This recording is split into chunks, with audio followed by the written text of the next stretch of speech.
Chapter 44. Sigh, riches and honor are like fleeting clouds to me. It's gone just like that. Gong Yimo was walking alone on the street. She was still wearing a plain palace dress. When she left, Changxi had given her money. However, in order to send a message to Zhenxi of Gojoseon, she had used up all the money.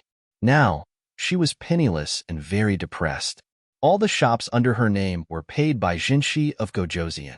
She and Gong Dai managed them together.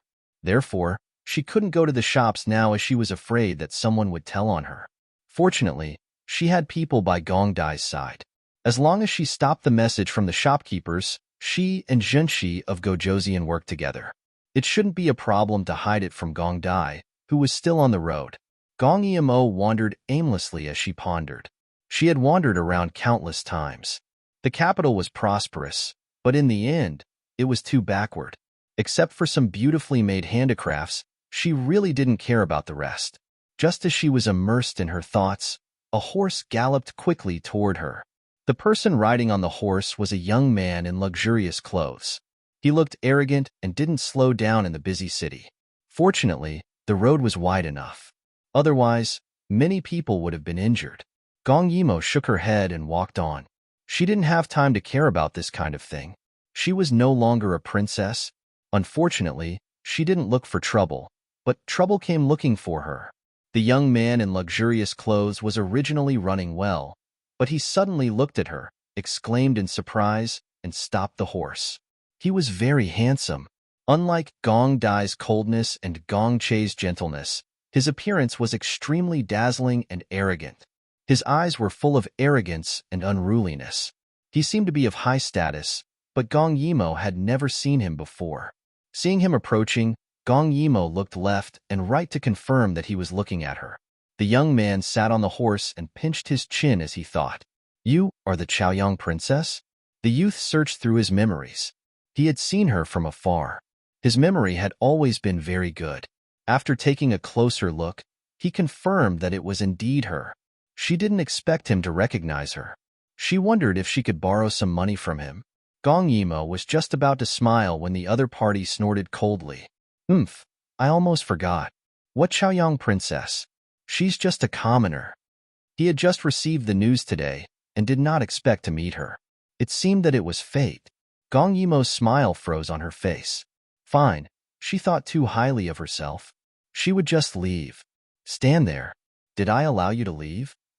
When he mentioned the heir, Gong Yimo had some impression of him. In the Dayu state, there was a king with a different surname, King Ping. It was said that his son was as beautiful as a pearl, but because of his bad temper, he rarely appeared at the palace banquets because he was afraid of offending people. Judging from his appearance, he was probably the son of King Ping. No wonder she had no impression of him before. Thinking of this, she looked sympathetically at the Shitsi. She still remembered that in her previous life, this Shitsi was killed by his stepmother when he was 18 years old. The truth was only revealed 10 years later. Seeing that he was not young anymore, she asked, "How old are you this year?" The young man was originally dissatisfied with her, but when he saw her turn around and ask such a question, he answered instinctively, 18. No, why should I tell you? So he was dying. Gong Yimo shook her head regretfully. She did not want to argue with him anymore. She asked gently, "Is there anything you need from me, heir?" When she said this, the other party suddenly laughed angrily. "I just don't like the look of you." As he said this, his expression suddenly changed. He whipped the horsewhip in his hand at Gong Yimo. What the hell? Who did she offend? Gong Yimo quickly dodged. When the surrounding people saw that the noble was about to attack, they hid far away. Forget about watching the show, they wished that this had never happened. After dodging a few more times, Gong Yimo's temper was also affected by the other party's whip. Now that they were in the city and they were blocking the road, the city guards might arrive soon. Therefore, she rolled her eyes and grabbed the whip that the other party was whipping at her. She smiled evilly at him. "Since that's the case, don't blame me for being rude." She wrapped the end of the whip around her hand and pulled hard. The other party pulled back even harder. Using the recoil, Gong Yimo jumped onto the horse and sat behind the heir. She then turned the whip around and trapped the young man in it. Using his whip, she tied him up. As her martial arts skills were not on the same level, the young man was tied up by her before he could react. When had he ever suffered such humiliation in his life? His jade-like face turned red. How dare you? What kind of freakishly strong woman was this? She was so powerful at such a young age. You'd better let go. Otherwise, this air will teach you a lesson. Gong Yimo sat behind him and chuckled. Sure, you can try. After she finished speaking, she went around him to rein him in. So from an outsider's point of view, the originally fierce young man was tied to the horse by a young lady who was much younger than him. This position was really degenerating with each passing day. The crown prince also belatedly realized this and was so angry that his face turned purple. Bastard! Let go of me, ugly woman. Do you want to die? Although Gong Yimo was young, she was quite tall.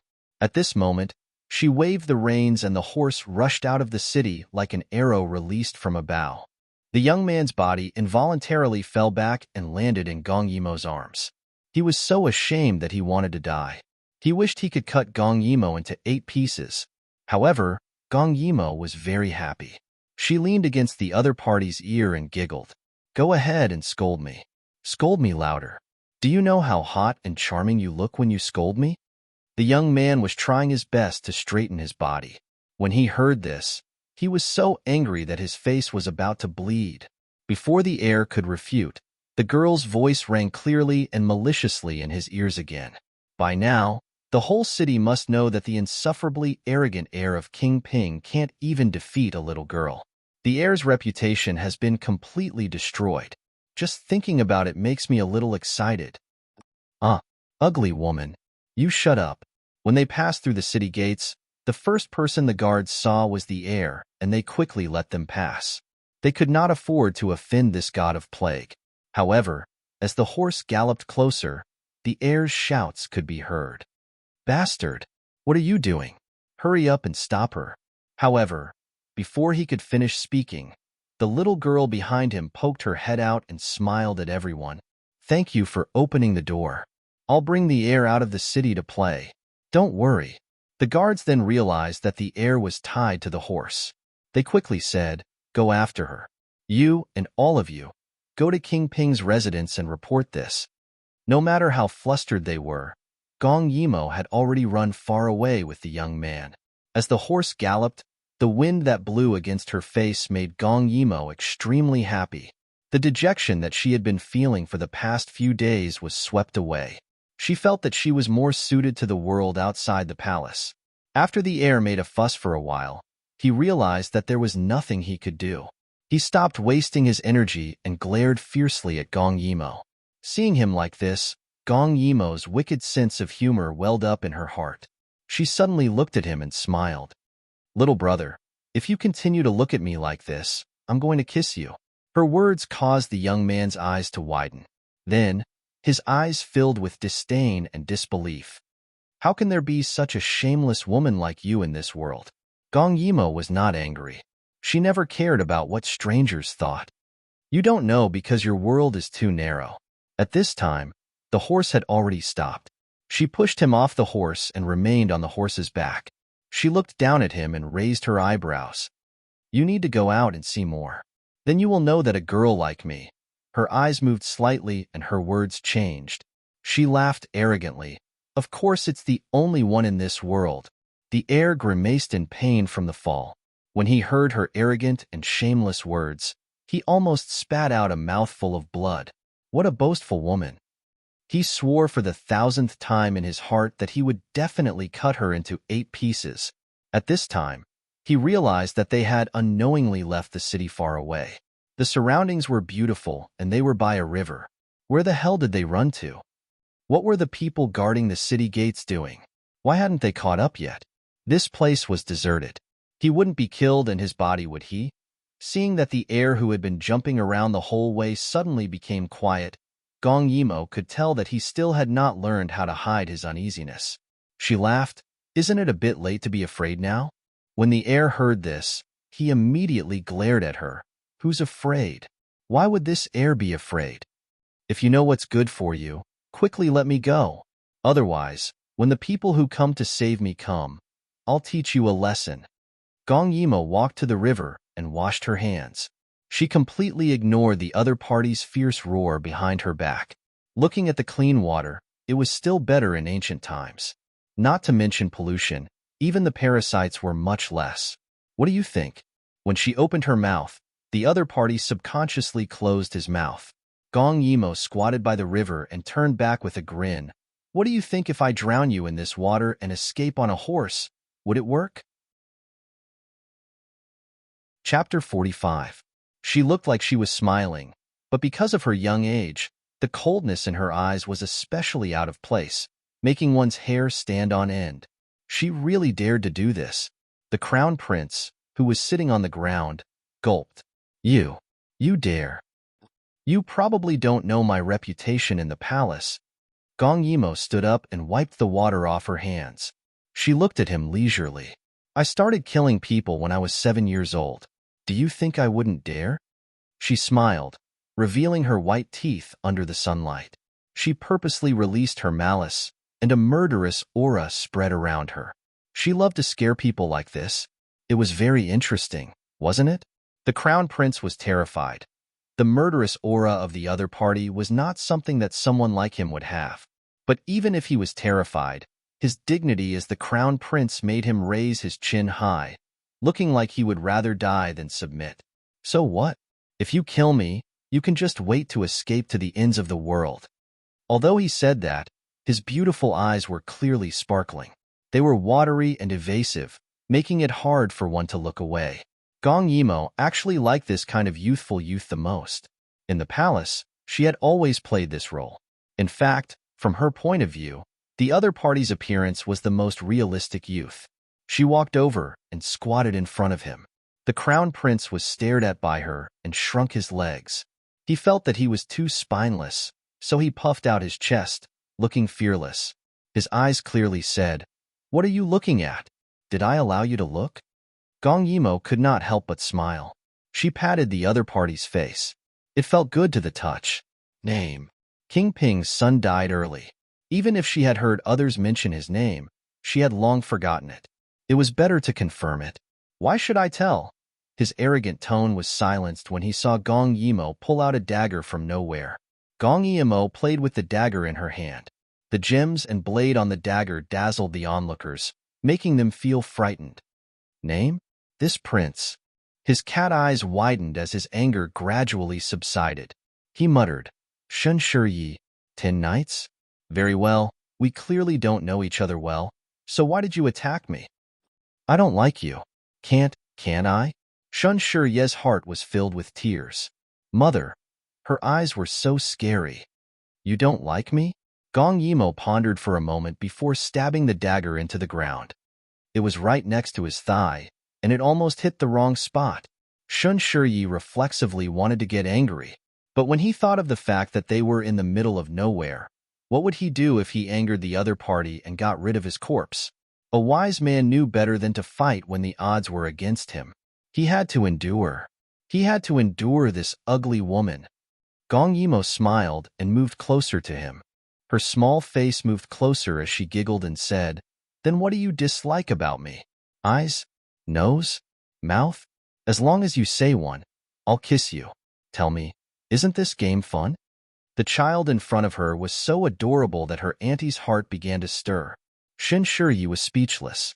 What could he do when he encountered such a shameless and highly skilled person? It was better to be honest. He looked at Gong Yimo's face with resentment.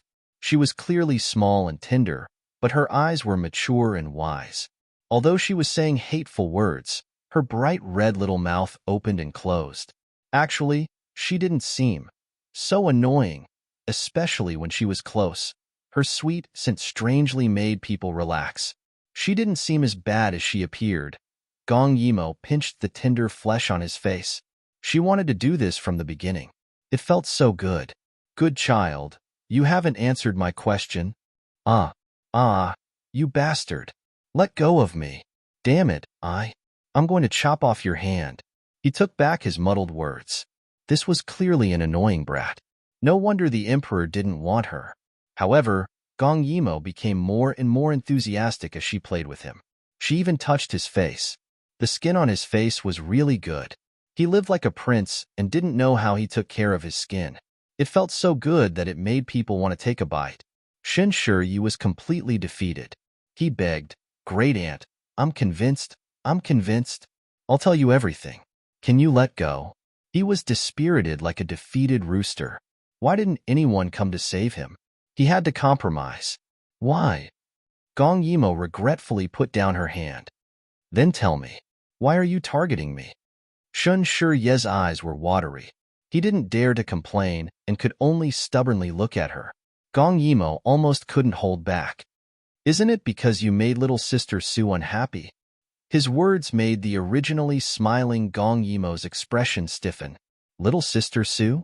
She slowly chewed on these words and slightly raised her eyebrows. The little sister Su you're talking about is the Zhang Guoho's beloved daughter, Su Miaolon.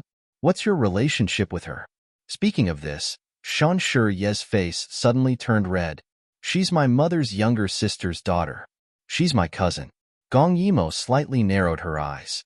The relationship between cousins in ancient times was really good. I don't remember seeing her. This was the truth. Since her rebirth, she had always deliberately avoided Su Miaolon because she was afraid that when she saw her, she wouldn't be able to stop herself from doing something. So in these past few years, even though she had heard of this 14-year-old and was known as the capital's #1 beauty, she had never seen her. Shun Shiyi keenly sensed Gong Yimo's displeasure, and his expression couldn't help but become careful. You haven't seen her, but last time, little sister Su spent an entire year embroidering a double-sided embroidery and gave it to the crown prince. You saw it. With one word, the crown prince gave it to you. After little sister Su found out, she was sad at home for more than a month. Did you know? The more he spoke, the more agitated he became. When he raised his head, he saw Gong Yimo's expression that was a mixture of sadness and joy, a mixture of mockery and resentment. In a flash, that expression blocked his following questions, making him unable to speak. She was clearly only 12 years old. How could there be such complicated emotions in her eyes? Shin Shiyi felt that for a second just now, he seemed to have seen his mother. When his mother was alive, she would often look at him with a gaze that he couldn't understand, just like the current Gong Yimo. At this time, Gong Yimo suddenly reached out and untied the whip on his body. Just as he was stunned, the other side took out something like a magic trick. Shin Shiyi looked at it and saw that it was the double-sided embroidery that little sister Su had embroidered. Speaking of this, Gong Yimo somewhat laughed at herself. She had always kept some things that she thought were valuable in her space, and this embroidery was one of them. But since it came from Su Miaolon, she didn't care for it. You're talking about this? She coldly smiled. I'll return it to you. I hope you won't cause trouble for me in the future. Chapter 46.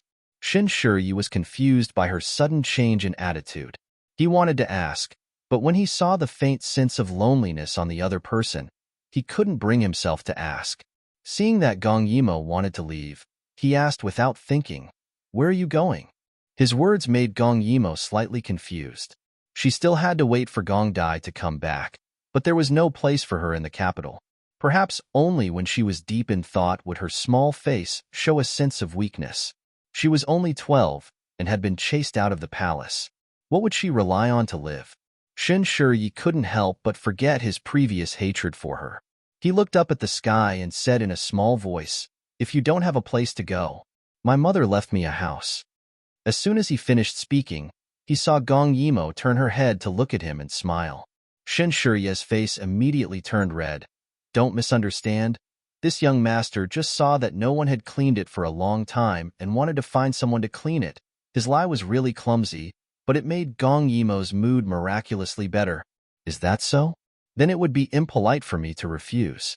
Not to mention that Gong Yimo was living in Shan Shiye's house. Thousands of li away, Gong Dai was looking at the black hair in his hand, and a trace of a smile appeared on his face. He was still on the road. The West Continent was too far away, and the yellow sand and loneliness swirled on the road. It was already late, and they set up camp. Soon, the smell of barbecued meat filled the air. He didn't know how Royal Sister was doing. Without him constantly watching over her, did she still not need to eat breakfast? That girl Xian was very useless. How could royal sister hear her when she spoke so softly? Did she practice on time? The imperial palace was fraught with danger. What could she do if she was so tired? Gong Dai never knew that he was such a wishy-washy person. He laughed self-deprecatingly, but his eyes were full of gentleness. It turned out that missing someone was so sweet and bitter. He could only make himself busier so that he wouldn't indulge in it. Royal sister, wait for me. Wait for me to become strong and return to your side. Only by becoming strong, no matter how strong, to the point where no one could stop him, would he no longer have to endure the pain of lovesickness. At this moment, he didn't know that the royal sister he missed so much had been demoted and was no longer a princess. Zhenshi of Gojoseon, who was originally far away in the West Continent, was overjoyed when he heard that his grandson was coming. However, a few days later, he received another letter via pigeon. Gong Yimo had been demoted. Judging from the princess's words, she was worried that the news of her demotion would spread to Gong Dai's ears and affect Gong Dai's mood. Therefore, she needed him to make arrangements in advance and help her hide it from Gong Dai. After all, Gong Dai would not think that something would happen as soon as he left the capital, and he would not suspect that the princess and herself were hiding something from him. Zhenshi of Gojoseon burned the letter after reading it. After giving the order, he sighed and pulled his beard, not knowing what to do. Zhenshi of Gojoseon saw his sad face and asked, "Now that our grandson is coming back, why do you seem unhappy?" Zhenshi of Gojoseon was tall and sturdy. Because he exercised all year round, he didn't look old. Instead, he was as strong as a bear. At this moment, he drank a big bowl of wine and seemed to be unsatisfied, so he raised the jar and drank another mouthful. Sigh, isn't it all about the scheming in the capital? Her Royal Highness is too kind, but now she has fallen into it. We can't let that boy know about this. Otherwise, he will definitely turn around and return to the capital. As he spoke, he told the contents of the letter to his wife. Li Zhongshi was a soft-hearted person. When she heard it, she became worried. What should we do? Her Royal Highness is only 12 years old. How will she survive in the capital? Zhenshi of Gojoseon sighed. I'm afraid that the people who were suppressed by Her Royal Highness will take the opportunity to take revenge. Otherwise, with her ability, I won't be worried. As he spoke, he comforted his wife. Don't worry. The princess is a person with great fortune. Just now, she said in the letter that she will take good care of herself. When has she ever disappointed us? On the other side, when Shan Shiyi arrived in the capital, he ignored the people who were looking for him and went straight to the marquis residence the next day. However, he was a man outside and couldn't meet his cousin alone. Therefore, he asked to see his aunt and was accompanied by his aunt. Only then did he meet Su Miaolon. While Shan Shiyi was waiting, Su Miaolon's mother, Su Ru, was advising her with a serious face. Daughter, mother knows that you are thinking of the crown prince. But now that he has suffered such a great calamity, his status in front of the emperor has plummeted. Mother thinks that Shiyi is a good child. Not to mention that he is the legitimate heir to the throne, he is also good for you. Mother, you don't need to say anything about this matter. Your daughter has her own ideas. A gentle female voice floated over like a fairy's voice. When she lifted the curtain and saw that it was Shan Shiyi, she smiled at him. She was wearing a pink and blue tube dress that reached the ground and matched it with a white Confucian robe with a pale lotus flower pattern. Her hair was dotted with emerald green dots, each of which was precious and unique. Her outfit looked ordinary, but it was priceless. Shan Shiyi was stunned. This cousin of his was really beautiful and moving. But in the next moment, he didn't know why, but when he saw his cousin's exquisite appearance, he couldn't help but think of another little girl who was 2 years younger than her. They were all at the age where they cared about their appearance. When he saw her yesterday, she was still wearing a plain palace dress. Her sleeves were tied up by herself, and her hair was unadorned. Her fine black hair was tied behind her head. Her every movement was a unique style of elegance.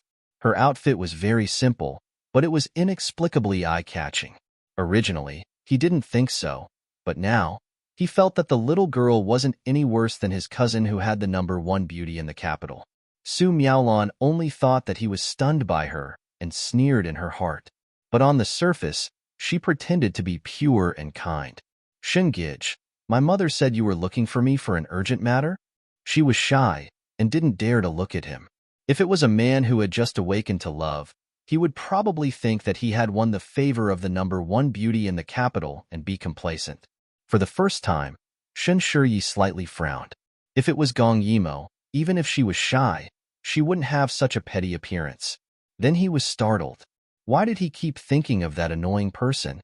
Moreover, he actually thought that his cousin, who he had a good impression of, was petty? His brain must have been damaged. Shingij, Shen Shiyi's frequent absent-mindedness made Su Miaolon feel that something was wrong. And Shen Shiyi reacted and slapped his forehead. I almost forgot. I came to give you something. Speaking of this, Su Miaolon was very curious. Because Shen Shiyi was rich, he would always find something that couldn't be seen normally and give it to her. Therefore, every time at the tea party, she would always be in the limelight. But she didn't expect that this time, he would take out something very familiar. Su Miaolon looked at it in a daze. Sure enough, it was the two-sided rich peony that she had personally embroidered. The peony was the king of flowers. At that time, she had given this very satisfied embroidery to the crown prince on his birthday in the name of her family. First, it could let her Gij see her talent. Second, this thing was useless to the crown prince. With the crown prince's filial piety, this painting would definitely end up in the hands of the empress. It could be considered as leaving a good impression on her mother-in-law in advance. But she didn't expect the crown prince to give it to the Chaoyang princess. Thinking of this Chaoyang princess, she had once seen her from afar. That day, the weather was clear. She followed her mother into the palace to visit imperial concubine Long. On the official road, they met the princess sedan chair, so she hurriedly knelt to the side to let the princess pass first. She was so favored. The other concubines only dared to use small sedan chairs for 4 people in the palace. But because she said it was too stuffy, His Majesty specially gave her a large sedan chair with 16 people hanging on top. Coming from afar, it was like a floating muslin pavilion, luxurious and unparalleled. On the head was a golden-colored glass lid, dazzling people's eyes under the sunlight. And the 4 sides of the veil were covered with overlapping layers of silk, decorated with pearls and precious stones, floating dreamily. It was said that this sedan chair was made by the Ministry of Works in 4 months. Sitting on it, one wouldn't feel stuffy or bumpy at all. It was really a supreme honor. Su Miaolon knelt, feeling unreconciled in her heart. They were both women, but why was she so high and mighty, while she, the number 1 beauty in the capital, could only kneel on the ground like weeds to make way for her? She didn't even look at her. Then she thought of how the crown prince, whom she adored, was also very special to her. So much so that when she said she liked him, the crown prince gave her the embroidery he had been working on for a year. That unreconciled feeling became stronger and stronger. So much so that when the sedan chair passed by, Su Miaolon couldn't help but raise her head to take a look. A gust of wind lifted the floating veil, and the dreamlike blue gently rose up like smoke, revealing the side profile of the person sleeping soundly in the palanquin. She saw it right in the face. The Chaoyang princess was only 11 years old, but the side of her face was so beautiful that it was too much and too little. With her eyes closed, she didn't look as arrogant and domineering as the rumors said. Instead, she was quiet and magnanimous. With one glance, people would know that she was the endlessly favored princess. Su Miaolon suddenly felt a sense of crisis. When this princess grew up, perhaps the title of the number 1 beauty in the capital would no longer belong to her. Previously, when she learned that the princess was abolished, she was happy for a few days. She was still the pearl in the marquee palm, while the princess fell from the clouds into the mud. It was said that a fallen phoenix was inferior to a chicken. She didn't have to worry about her limelight being stolen anymore. Now, this embroidery was in her hands. Her eyes flashed, and she asked gently, "Brother Shun, didn't this embroidery fall into the hands of the Chaoyang princess? How come it's with you?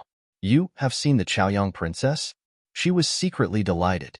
At that time, Shen Shiyi said that he would avenge her if he had the chance. Could it be that he stole this embroidery? Her heart was gloating, but her mouth was anxious, Brother Shun. You didn't do anything to the princess, did you? Chapter 47. Even if he wanted to hit her, he had to be able to win. Shun Ye's heart was filled with tears again, but he said, "Am I someone who hits women?" He raised his head arrogantly. "I got this embroidery from her. She was chased out of the palace and had no place to live. Coincidentally, I had a house, so I made a deal with her." His words made Su Miaolon feel pity, but when she thought that the former Chaoyang princess had to live under someone else's roof, she felt a lot better. "That's good." She seemed to be relieved. Her beautiful eyes blinked and suddenly showed a sympathetic expression. "The princess is so pitiful. She was chased out like this, and I've never heard of her having any friends. She must be lonely. Would Gong Yimo be lonely?" For some reason, Shun Shiyi suddenly remembered the lonely smile she had when she heard that he wanted to take her in. Su Miaolon didn't notice Shun Shiyi's abnormality and said softly, "Brother Shun, how about this? In a few days, I'll be holding a tea party at the villa. Why don't we invite her? Let her get to know more women in the capital. Maybe she can find a few friends?" Although she said that, she sneered in her heart. Now that the emperor had stripped her of her title, there was no way she would be allowed to rise again. Those noble ladies in the capital couldn't wait to avoid her. It was good enough that they didn't hit her when she was down. Haha, but Shun Shiyi didn't think so much. Out of kindness, he felt that Gong Yimo, this ugly woman, should make more female friends. Women should be weak. How could she be more valiant than a man? After listening to Su Miaolon's suggestion, he nodded repeatedly. "Okay, leave it to me." Su Miaolon was afraid that it wouldn't be safe, so she said, "What if the princess is sad now and doesn't want to come?" Shun Shiyi waved his hand. "Don't worry. She won't let down your good intentions. Besides, who do you think I am? I'll tie her up even if I have to." He completely forgot that she was the one who pinched him and couldn't resist. Su Miaolon was relieved and said, "Brother Shun, you really know how to joke." At this moment, in the Crown Prince's Eastern Palace. "How is it? Any news?" As soon as the person came in, he was pulled back by Gong Che. At this moment, his expression was anxious and haggard, without the slightest trace of his usual calmness and gentleness. The eunuch was caught and did not know whether he should kneel or not. He could only say this with a sullen face. "There's no news. Her Highness didn't seek refuge with anyone. I wonder if she went to one of the shops under her name. That won't happen." Gong Che was very clear that to Gong Dai, Gong Yimo was everything, and Gong Yimo was also thinking about him in every possible way. This time, Gong Yimo had sent Gong Dai to his maternal family with great difficulty. She had also given him such a good opportunity to perform meritorious service. She was afraid that he would be distracted. She would definitely think of a way to hide this matter from Gong Dai. She had no subordinates, so she must have used people from Gong Dai's maternal family. Previously, there was also news that Gong Yimo had sent a letter to Junshi of Gojoseon before leaving the palace. In order not to let Gong Dai know and worry, it was most likely that she was alone now. This knowledge made Gong Che's heart very sour. But it didn't matter. In a few days, it would be the day of the worship ceremony. His father would definitely lift his confinement. At that time, he would personally go to find her. On the other side, listening to Shun Shiyi's words, Gong Yimo was silent for a while. Shun Shiyi didn't dare to breathe. Previously, when he boasted in front of Sister Su, he belatedly remembered that Gong Yimo was not an ordinary woman. She was a girl who could subdue him in minutes and was more valiant than a man. However, he had already said it. If he couldn't do it, how could he explain it to others? Therefore, at this time, he very obediently poured water and tea for Gong Yimo. Only the heavens knew that this was a treatment that even his father had never enjoyed. Gong Yimo inwardly laughed. She could imagine how much trouble would be waiting for her if she really went. With Su Miaolon's vengeful personality, the fact that she had unintentionally stolen her embroidery was enough to make her hate her. So why should she go and look for trouble? Did she think that life was too easy? At this time, Shun Shiyi shook the teapot and found that there was no water. He couldn't help but become angry. "Someone come? Are you all dead? How can the teapot run out of water?" However, no one paid him any attention. Gong Yimo raised her head and lazily glanced at him. Don't shout. I told the servant who was originally on duty to go back and rest. I'm the only one here. You have to boil your own water. What? Do you want me to boil some more water for you? Shen Shiyi immediately became obedient. Looking at her full teacup, he dryly said, It's fine. I'm not too thirsty. Gong Yimo smiled, and a touch of gentleness appeared on her young face. Unlike some people who put on an act, her gentleness and indifference were already engraved in her bones, which was why people around her wanted to get close to her. Shen Shiyi felt that the other party had a comfortable temperament, but he couldn't pinpoint what it was.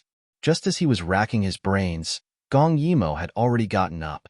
It's getting late. I want to rest. Also, I won't go to any tea party. If you feel that you can't explain it to her, just tell her that I'm sick. As she spoke, she pushed him out of the door.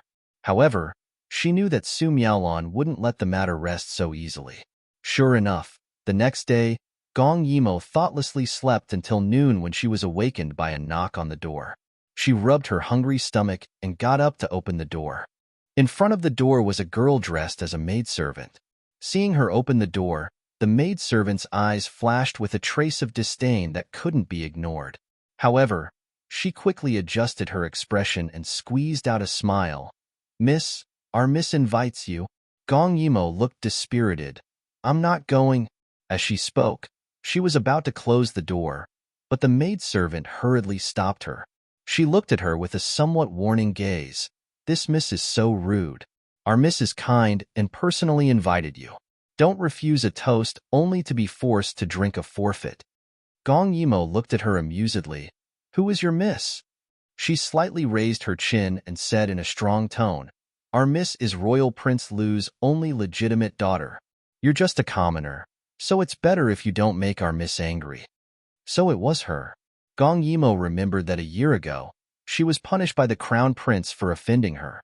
Now, she was rushing to hit her when she was down. She didn't know how Su Miaolon managed to invite her. In that case, let me wash up first. Gong Yimo was still wearing the clothes she wore to practice martial arts last night. She looked very out of place and didn't conform to the rules. The maidservant sized her up and rolled her eyes.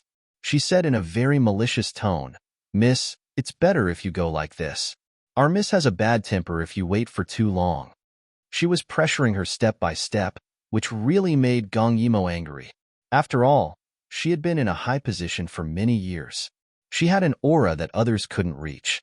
It was this aura that made the arrogant maidservant in front of her panic. Seeing that the maidservant evaded and took a step back, Gong Yimo sneered. In that case, you asked for it. Don't blame me. After speaking, she walked out in large strides. On the other side, Gong Dai was rushing on his horse. Along the way, because they had a large number of people, most bandits would take a detour. So they only met one group of people along the way. Under Gong Dai's bloody encirclement, more than 1,000 bandits either died or ran away. As for those who ran a bit slower, their throats were slit by Gong Dai's sword. This was the first time the impression of him being a killing god was clearly imprinted in everyone's hearts. Those people who were unconvinced by Gong Dai's young age also gradually gave up their thoughts. At noon, their group set up camp by the river. Bai Shang was someone that Gong Yimo specially assigned to Gong Dai. So Gong Dai trusted him very much and only ate the food that he handed over. Gong Dai looked into the distance. The further west they went, the more desolate it became. Many places were yellow soil, and the plants were also very short. At this speed, we should arrive in less than half a month. When Gong Dai said this, his tone was very steady. Unlike Gong Yimo, who always treated him like a child, the people around Gong Dai knew that this master was mature and had a crafty way of thinking. Bai Sheng replied absent-mindedly. In fact, ever since he received the first letter from the princess a few days ago, he had been very uneasy. In the past few days, he had secretly dealt with countless letters sent to Gongju from the capital. In the process of intercepting the letters, Bai Sheng was even more alarmed by Gongju's methods. So, unknowingly, there were actually so many people who regarded Gong Dai as their master? Otherwise, why would there be so many people who reported to Gong Dai when the princess and Junshi of Gojoseon worked together to conceal it? Looking at Gong Dai's somewhat young face, Bai Sheng swallowed his saliva.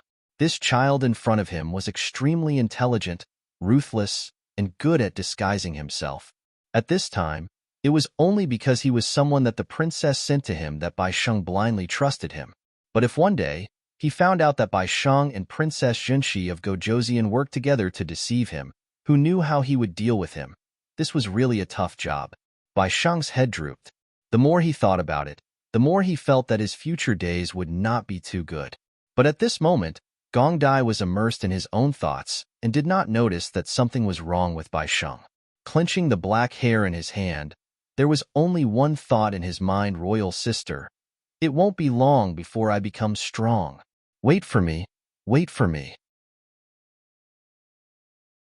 Chapter 48. Suburban Manor. This was the dowry manor of the Marquis's wife.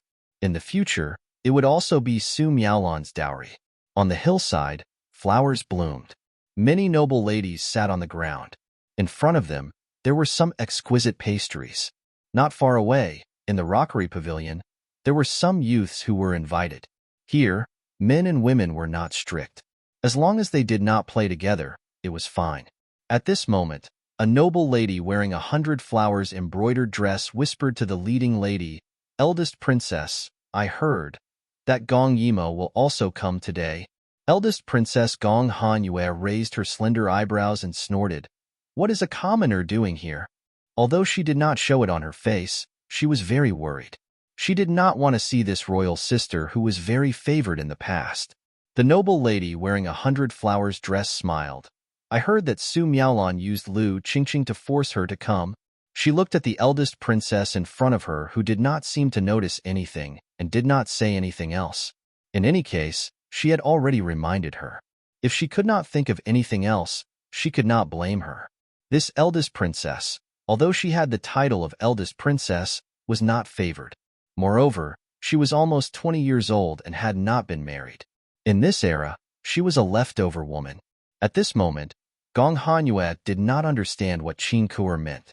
She could not figure it out, so she simply did not think about it. On the other side, a little girl wearing a pink dress pouted and asked, "Sister Su, you are too kind. Why did you invite her? She's so annoying. She even stole the embroidery that you've been working on for a year. You should just let her fend for herself." Su Miaolan covered her mouth and smiled. "Don't say that. The Chaoyang princess is already pitiful enough." "What Chaoyang princess? She is not." The young girl raised her eyebrows. "Don't be afraid. Zhuishi, will definitely get justice for you." At this time, Lu Qingqing arrived with a voice announcing her arrival. She walked in front with her head held high. She was wearing a cloud satin that was hard to get even with 1,000 gold coins. Her hair was combed into a horse bun that was the most popular in the capital at this time. Her hair swayed with her pace as she walked. She looked very charming. However, when people saw her, they all hurriedly passed by her and looked behind her. It couldn't be helped. The Chaoyang princess was too mysterious. Whether it was her comeback from the cold palace or the 2 years she had dominated the harem, she rarely appeared in front of people. All the family members present knew that Gong Yimo was also coming, so they all warned them not to go against her. Therefore, these young and energetic girls all wanted to know who was so sacred that even after being demoted to a commoner, their family members were still so afraid. This scene caused Lu Qingqing to grit her teeth so hard that they almost broke. But then, she smiled. The person they were waiting for was blocked at the entrance, and she didn't know if he could come in. At this time, Gong Yimo was standing at the gate and being stopped, but she did not get angry. She only said one sentence, "I'll count to 3. If you don't let me in, I'll leave immediately." If it were other women, attending such a banquet was an honor, or women with ulterior motives would often need such a banquet to act as a go-between. However, Gong Yimo had nothing else to ask for. She didn't even care for the palace banquets held in the palace, let alone this kind of private banquet for a young girl. Her disdain didn't seem to be fake. When Lu Qingqing went in, she hinted that they should make things difficult for the girl in front of them. But if the girl didn't go in, would she be blamed? Someone quickly went to report to the host of the banquet. Su Miaolan originally wanted to watch the show, but if the girl didn't come in, what was there for her to watch? Therefore, she ignored the objections of others and personally came out to greet the girl. Gong Yimo coldly looked at her familiar face, smiled coldly, and walked straight in. A commoner, and a commoner who once suppressed everyone, was led in by Su Miaolon like this. It was undoubtedly like roasting her on fire. Su Miaolon's intentions were very vicious. But what did it matter? Chapter 49. Yo, I was wondering who it was that needed Big Sister Su to personally welcome them. So it's the famous Chaoyang princess. Zhuoxi was the first to jump out. She covered her mouth and laughed. I almost forgot. What Chaoyang princess? There's only commoner Gong Yimo. As soon as Gong Yimo came in, she received the hostile gazes of many girls among the flowers on the hillside. Hearing Zhuoxi's words, she wasn't angry. She just found a place to sit down. She wanted to see what these girls could do to her. Seeing Gong Yimo ignore them, Su Miaolon, who was standing beside her, became very anxious. She blinked her almond eyes and frowned. She's a guest. How can you be rude to little sister Gong? That's right, Gong Yimo should be the youngest person here. Zhuoxi was depressed. What kind of little sister is she? Everyone heard this and waited for Gong Yimo to fight back. Even Su Miaolon was waiting for her to make a mistake. However, Gong Yimo didn't seem to feel their gazes. She looked around and raised her eyebrows. Didn't you say it was a tea party? Where are the snacks? Where's the wine? Su Miaolon, you didn't invite me to sit here and do nothing, right? Su Miaolon was as impolite as ever. When she heard Su Miaolon call her by her maiden name in a commanding tone, she froze in place. By the time she reacted, the humiliation of the past had once again surged forth. Her large eyes were instantly filled with tears, but she still forced a smile and gritted her teeth. It's my fault. Little sister Gong, please wait a moment. Su Miaolon's appearance made Zhuoxi burn with anger. She slammed the short table in front of her and angrily said, Who do you think you are? How dare you order your big sister around like this? Everyone here is 1,000 times nobler than you. It's fine if you don't kneel down, but you still want to eat and drink? Hey, you really have no manners. Zhuoxi's voice was very loud. Even the girls who were admiring the flowers in the distance turned their heads. Qin Ku supported the eldest princess and slightly frowned. Listening to the commotion, it should be her. Her? Gong Hanyue stared blankly for a moment, thinking for a few seconds before reacting. She raised her slender eyebrows, eyes flashing with a trace of bad intentions. In that case, let's also go and have a look. Qin Ku sighed helplessly and could only agree. Gong Yimo saw that Zhuoxi was angry and seemed to be stunned. She suddenly touched her face and smiled heartlessly. Did I say something wrong? She turned her head and looked at Su Miaolon, who looked as if she was about to cry. With a look of disgust, she said, You're the one who urged me time and time again, saying that you wanted to invite me over for tea and wine. Now you're standing here without moving. Do you want to continue watching the show? Then why are you standing here looking like you're about to cry? Don't tell me you just said that to act pitiful? Her words made Su Miaolon's face turn pale. Originally, she had done this to let others target Gong Yimo. She was happy to watch the show, but now she was directly saying that she was acting pitiful, using others as a tool while she watched the show. These words were very hurtful. She quickly waved her hand. Little sister Gong. I didn't. She didn't finish speaking, but her trembling appearance made the hearts of women ache. Zhuoxi pulled her behind him and angrily said, Bastard, didn't you hear what this miss said? Kneel down. Kowtow to all the girls here who are higher ranked than you. This is the basic etiquette you should know as a lowly person. Gong Yimo acted like she didn't see the other side's aggressiveness. She looked around and saw that the girls around her were either standing or sitting in groups of 2s and 3s. Without knowing why, everyone felt a chill in their hearts when they saw her casually smiling. Some of them had seen Gong Yimo before, and some of them had been warned by their families not to provoke her. They were all a bit afraid now. Do you also want me to bow to you? Her voice was calm. Although she was young, the aura she exuded made people tremble with fear. Zhuoxi thought that the others would definitely agree with her words and embarrass Gong Yimo, but they were intimidated by Gong Yimo's gaze and didn't dare to raise their heads to respond.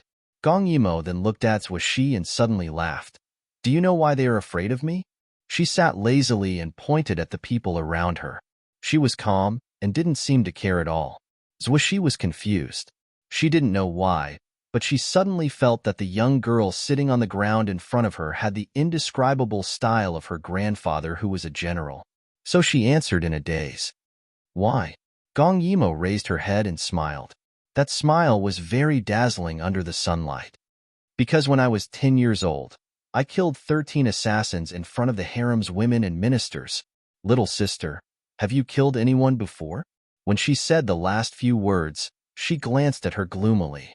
The murderous and indifferent look in her eyes made Zhuoxi's legs go soft, and she sat on the ground. She retreated in such a sorry state, but no one dared to laugh at her. Gong Yimo just looked down at her and smiled faintly. You are so afraid of a commoner. What qualifications do you have to make me bow to you? When Zhuoxi heard her words, she was very unwilling to accept it. But when she raised her head, she saw the pity, coldness, and murderous look in the other's eyes. It was just a quick glance, but it made Zhuoxi feel like she was scratched by something sharp. She let out a small cry of surprise. Someone's eyes could be so terrifying. When she fell down, Su Miaolon, who was hiding behind her with a face full of resentment, was exposed. When no one was paying attention, she fiercely glared at Zhuoxi, who was still in a daze. What a waste. She was usually so arrogant, but she was scared by a few words. Originally, she only wanted to ruthlessly humiliate Gong Yimo.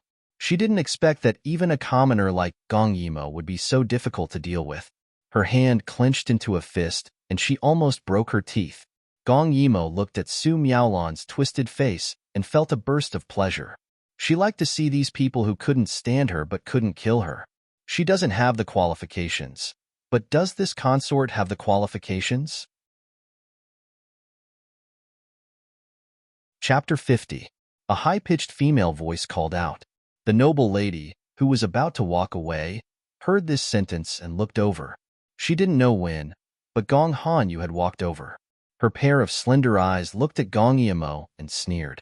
It seems like you've forgotten that you're no longer a princess, but rather a commoner. When Gong Hanyu said this, her chin was raised high.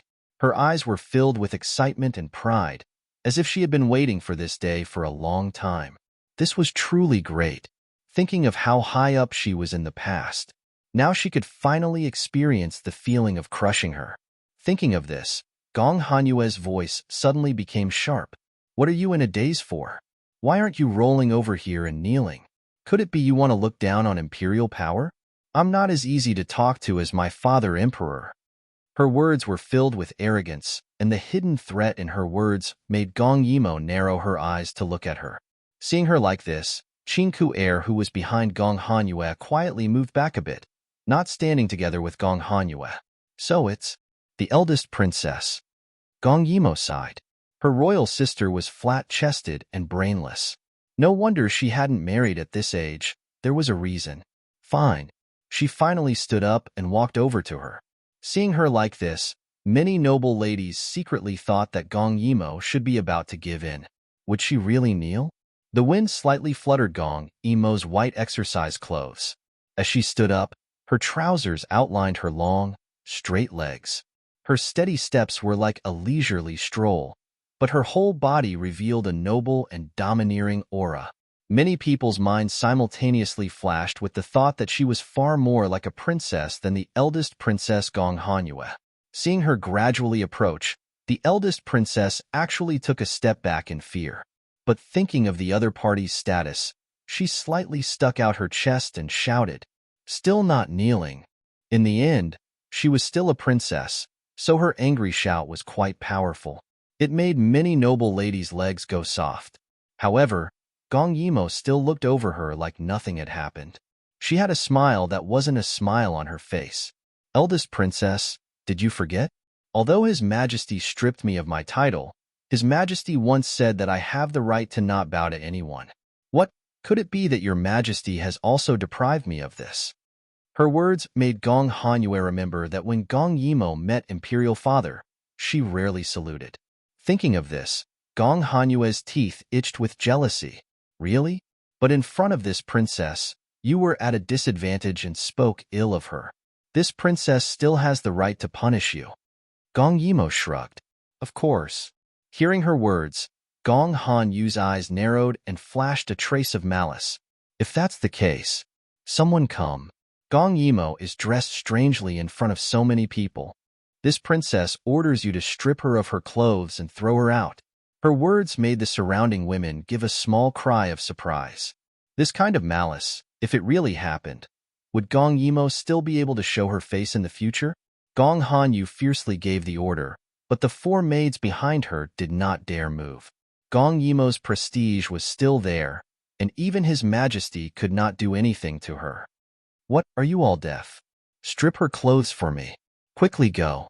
Seeing that they still did not move, Gong Han Yu seemed like she had been greatly humiliated. She screamed and screamed like a madwoman. She forcefully kicked the maids while fiercely glaring at Gong Yimo. The jealousy in her eyes was almost tangible. Why did Gong Yimo have everything? Imperial father pampered her. The crown prince pampered her. She was beautiful and arrogant, so everyone was afraid of her. Since it was like this, she would strip her clothes and throw her out, making her lose all face.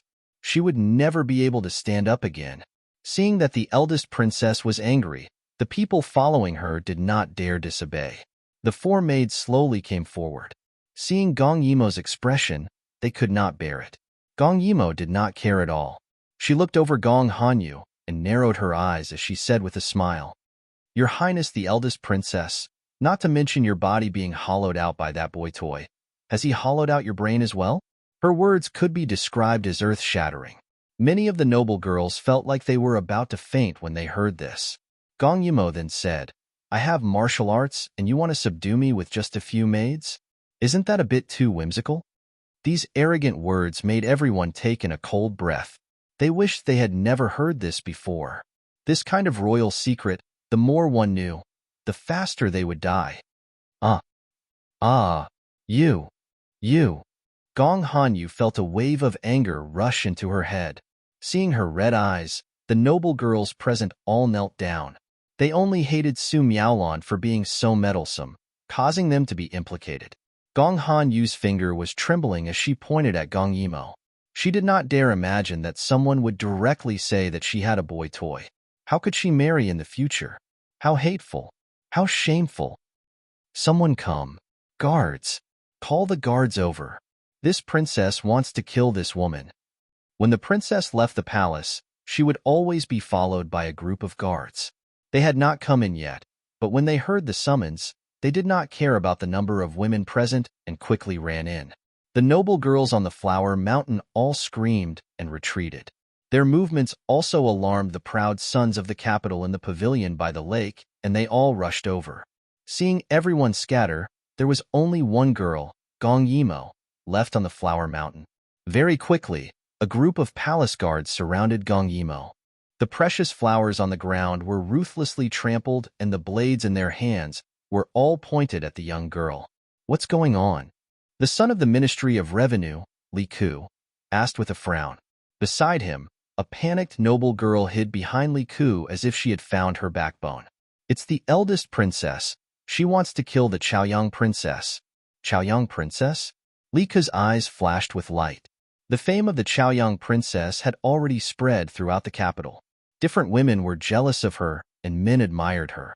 At this time, the Chaoyang princess was in front of him, but unfortunately, she was surrounded by the black armored guards so he could not see anything. Gong Yimo stood there with a smile, admiring Gong Han Yu's crazy appearance. Eldest princess, do you know that if you do this, tomorrow the emperor will receive a letter impeaching you? When the time comes, the emperor will be angry. I'm afraid that none of your boy toys will be left alive. You shut up. You shut up. Gong Han Yu's expression was almost distorted. I don't have a boy toy. I don't. Is that so? Her faint ridicule deeply stung Gong Han Yu's eyes. Just like this, every time she looked at her with this kind of eyes, it was as if she was looking at a jumping clown. She simply did not put her existence in her eyes. What are you doing in a daze? Kill her. Hurry up and kill her. Chapter 51. Shen Shiyi heard the commotion and hurried over. Seeing Gong Yimo trapped, he reflexively wanted to save her, but he was stopped by Su Miaolon. Brother Shen, don't go. Swords have no eyes. What if you get injured? Shen Shiyi was anxious. His jade face was filled with anger as he pushed Su Miaolon away. I want to see who dares to hurt me. Seeing him like this, Su Miaolon's eyes flashed with resentment. What was so good about Gong Yimo that her brother Crown Prince liked her? Even Shen Shiyi, who had only met her once, treated her differently. She really was a fox spirit. It would be best if she was killed by Gong Hanyue. It would be good if she died. Thinking like this, Su Miaolon did not allow Shen Shiyi to ruin the situation. Thus, she stopped him. Brother Shen, this is a matter of the royal family. How can we interfere? Just treat it as me begging you. Don't go. She raised her teary eyes. She was as beautiful as jade, a rare beauty. Shen Shiyi took a deep look at her and suddenly felt a little bored. Why did he feel that Su Miaolon was different from the other sisters by his side? Thinking of this, he slowly pulled back his hand and strode over.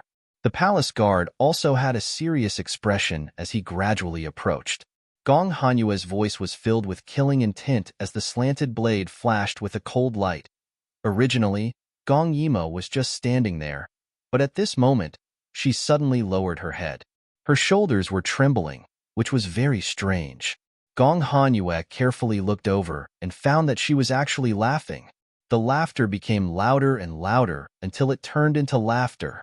She looked at Gong Hanyue with deep pity in her eyes. Eldest princess, you're still so stupid. Gong Hanyue's eyes were filled with anger. Her expression was fierce and her body was trembling, but she was choked speechless. If I was as stupid as you, I would definitely hide. It would be better than being used as a gun by others. Gong Yimo finished speaking in a low voice. Without waiting for Gong Hanyue to explode in anger, she took out something from her sleeve and slowly raised it. Everyone unconsciously looked over. Under the sunlight, they saw that on top of the shining gold metal, there were 4 large words written in flamboyant calligraphy. The guards turned pale with fright, and all of them knelt down with a crash. That was as if I were here in person. Many people who had come to help looked at each other in dismay when they saw the guards who had been eyeing them covetously kneeling on the ground. All the guards were facing the direction where they were kneeling, and there was a proud and upright posture. Even if they did not speak, there was a sense of arrogance that looked down on the world.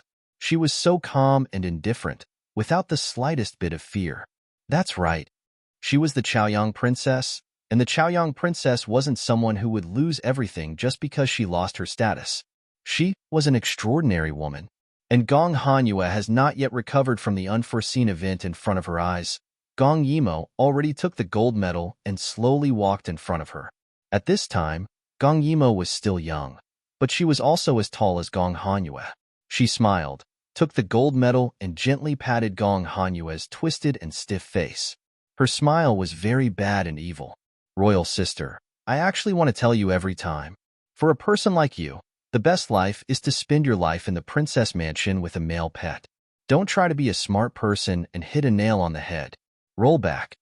Every time that gold medal patted her face, Gong Hanyue felt a piercing chill and ridicule. She bitterly glared at Gong Yimo.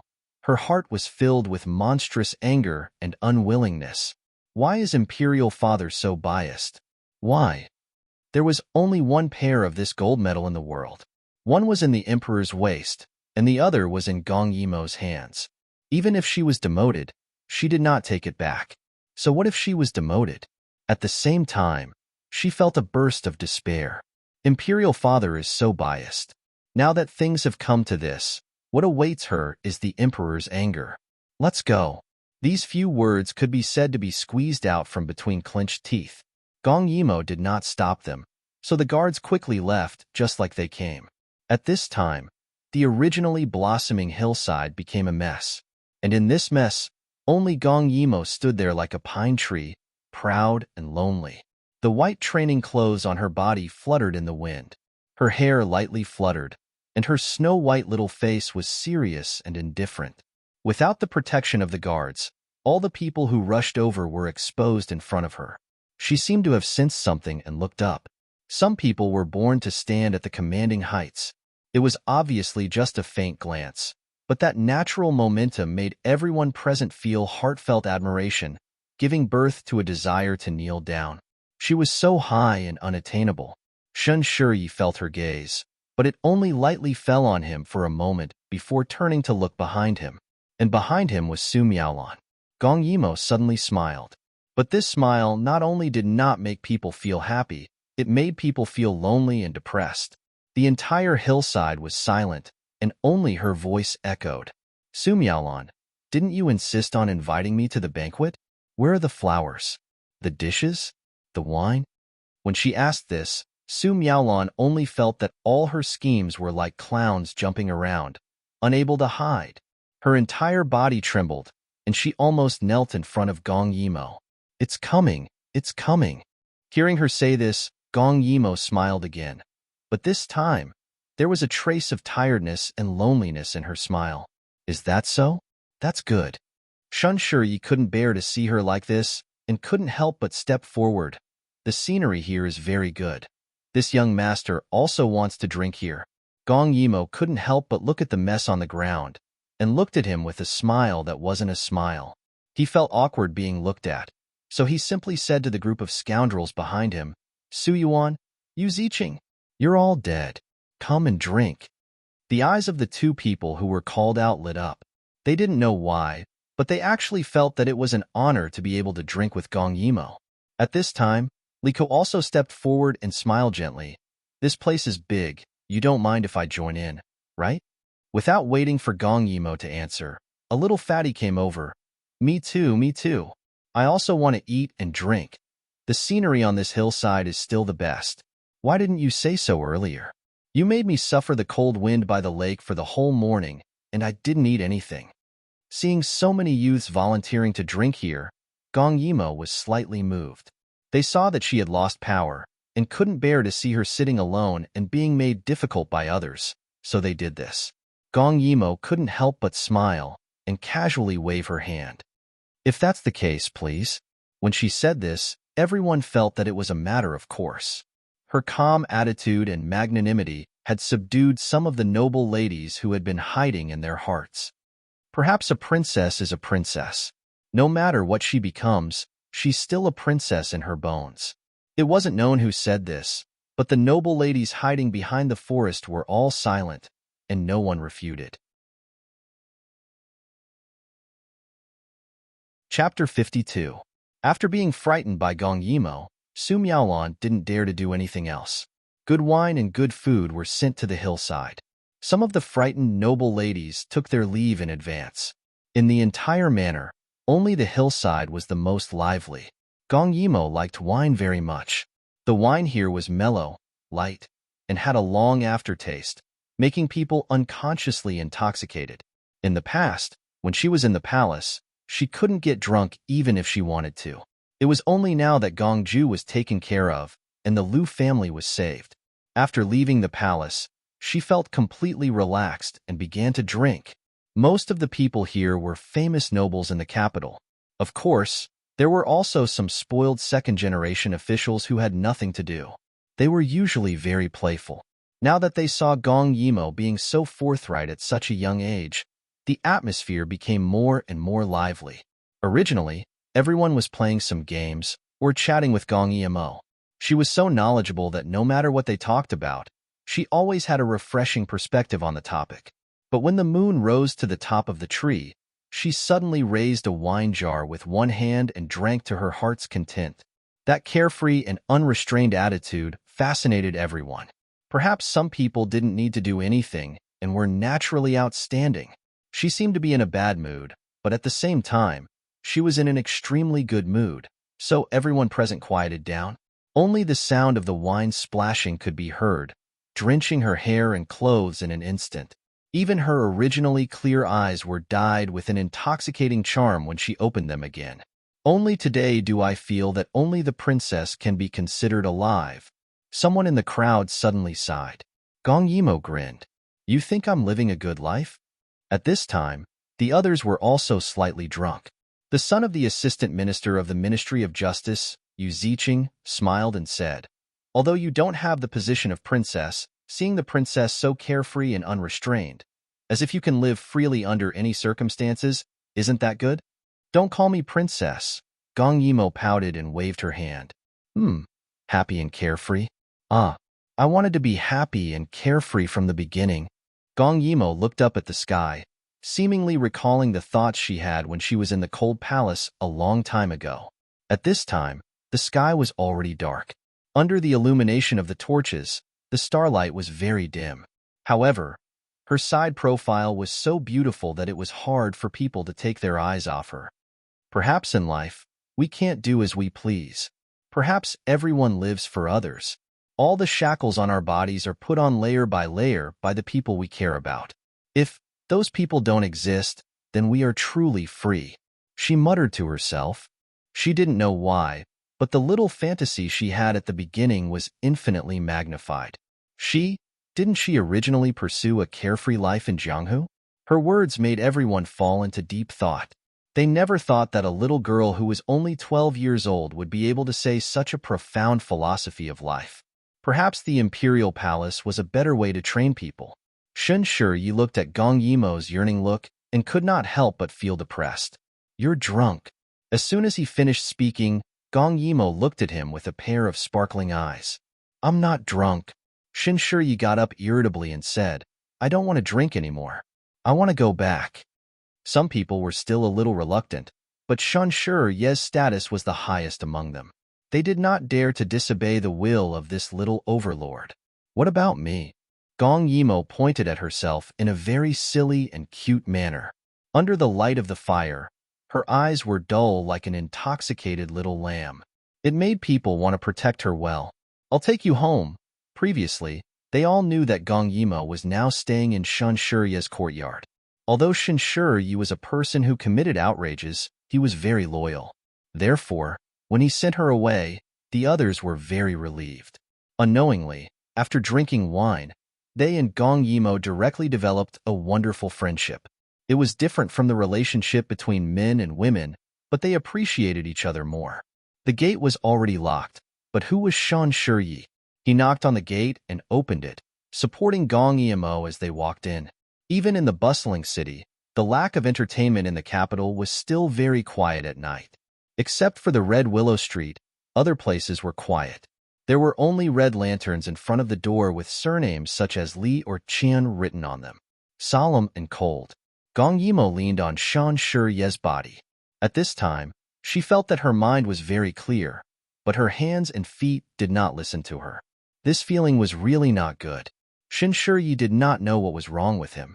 Why was he so protective of this girl that he had just met? Today, he even pushed away Su Miaolon, who he had a good impression of, for her. But at this time, smelling the warm wine on her body, Shen Shiyi suddenly felt that this feeling was not bad. In a daze, Gong Yimo asked, "Shen Shiyi, what the hell, why are you called this? Your name is so strange." Her words stunned Shen Shiyi, and his memories uncontrollably flipped over. In this cold and cheerless street, some things that he had forgotten, for some reason, clearly flipped over. He could not help but look at the drunkard beside him and faintly smile. "I'm asking you a question," Gong Yimo mumbled. Shen Shiyi looked at her appearance and could not help but touch her head. Perhaps it was because he talked too much after drinking. So right now, he really wanted to talk to this little girl who was snuggling up to him and talk about those old and rotten things. "This name was given by my imperial mother." "Oh?" Gong Yimo's answer was very perfunctory, but Shen Shiyi really wanted to tell her. "My imperial mother." She was also a strange woman. Shen Shiyi did not know why he used the word "also," but when he said this, his eyes seemed to recall that woman with a fiery figure. As the legitimate daughter of the Zhan country marquis, she should have been a moral model for women in the world, but she was born to disregard secular etiquette and was reckless and flamboyant. Because she was so special, there were many people who wanted to marry her. My imperial father was one of them, and he was extremely lucky to win her favor and became her husband. As Gong Yimo listened, the appearance of the red wedding lady appeared in her mind in a daze. Every frown and smile was like a flaming pearl. Shun Ye's expression was originally melancholy, but when he said this, it gradually became miserable. But who knows? My imperial father had an ulterior motive. The real reason he wanted to marry my imperial mother was actually for my imperial mother's widowed sister, who is my imperial aunt. Because my imperial grandmother would rather die than marry my imperial aunt, he came up with this idea. Shun Ye's expression became extremely sarcastic. At first, it was fine because my imperial grandmother said that she would only recognize my imperial mother's child as her heir, so he was very perfunctory with my imperial mother a few times. Later, when my imperial mother became pregnant, he became unscrupulous. Chapter 53. He directly ordered my mother to create all kinds of opportunities for him to meet with my aunt. My mother refused, so he said that she didn't obey her husband's orders, didn't respect her wife's responsibilities, and wanted to abort the child in her belly. Because of me, my mother was disheartened. At first, she wanted to stop it, but later, she was too lazy to care. She coldly watched her husband fool around with her younger sister, while she sang operas in the Fu every day. Gong Yimo was originally listening in a daze, but when she heard this, her expression froze for a moment. However, she saw Shun Yi smile as if he didn't care. At that time, I was still young, but I remember one line very clearly. "I'll sing it for you." As he said this, Shun Yi pretended to be serious, cleared his throat, and sang softly. Who would have thought that the spring pavilion was warm for 10 nights and cold for a while? It was originally a sparrow flying to the phoenix's nest. His young and clear voice reverberated through the streets and alleys. It was clearly a fake phoenix opera that women could sing, but he sang it in such a low voice, which had a different kind of sadness. "Do you know?" He suddenly stopped and said to Gong Yimo, "Father didn't step into the main courtyard after my mother became pregnant." Added together, it was exactly 10 nights. Moreover, when my mother gave birth to me, he wasn't by her side, so my mother named me Yi. It was full of irony. She hated me because of the house and the crow. This kind of life was far from the reckless life she wanted, so she became more and more obsessed with opera. In the end, on New Year's Eve in the prince's mansion, she ignored everyone's objections and forced all the performers to go on stage to perform Farewell, My Concubine. But I didn't expect that her last sword strike would really cause blood to splatter. I was just below the stage at that time, but she didn't even leave me a last word. Shun Ye's voice trembled slightly. What happened afterwards was very simple. His father desperately wanted to marry his aunt and reached an agreement with his grandmother. As long as his grandmother agreed, no matter how many children there were in the Fu, the last one to inherit would be him. Therefore, his grandmother let that woman enter the Fu, and she became his stepmother. Gong Yimo gradually sobered up. She seemed to be able to imagine how that woman with heavy makeup would finish the last play alone on the stage. That kind of life, for a woman with lofty aspirations, was indeed too torturous. After all, she was a woman who grew up under the influence of feudalism. No matter how unconventional she was, she could not jump out of this pattern.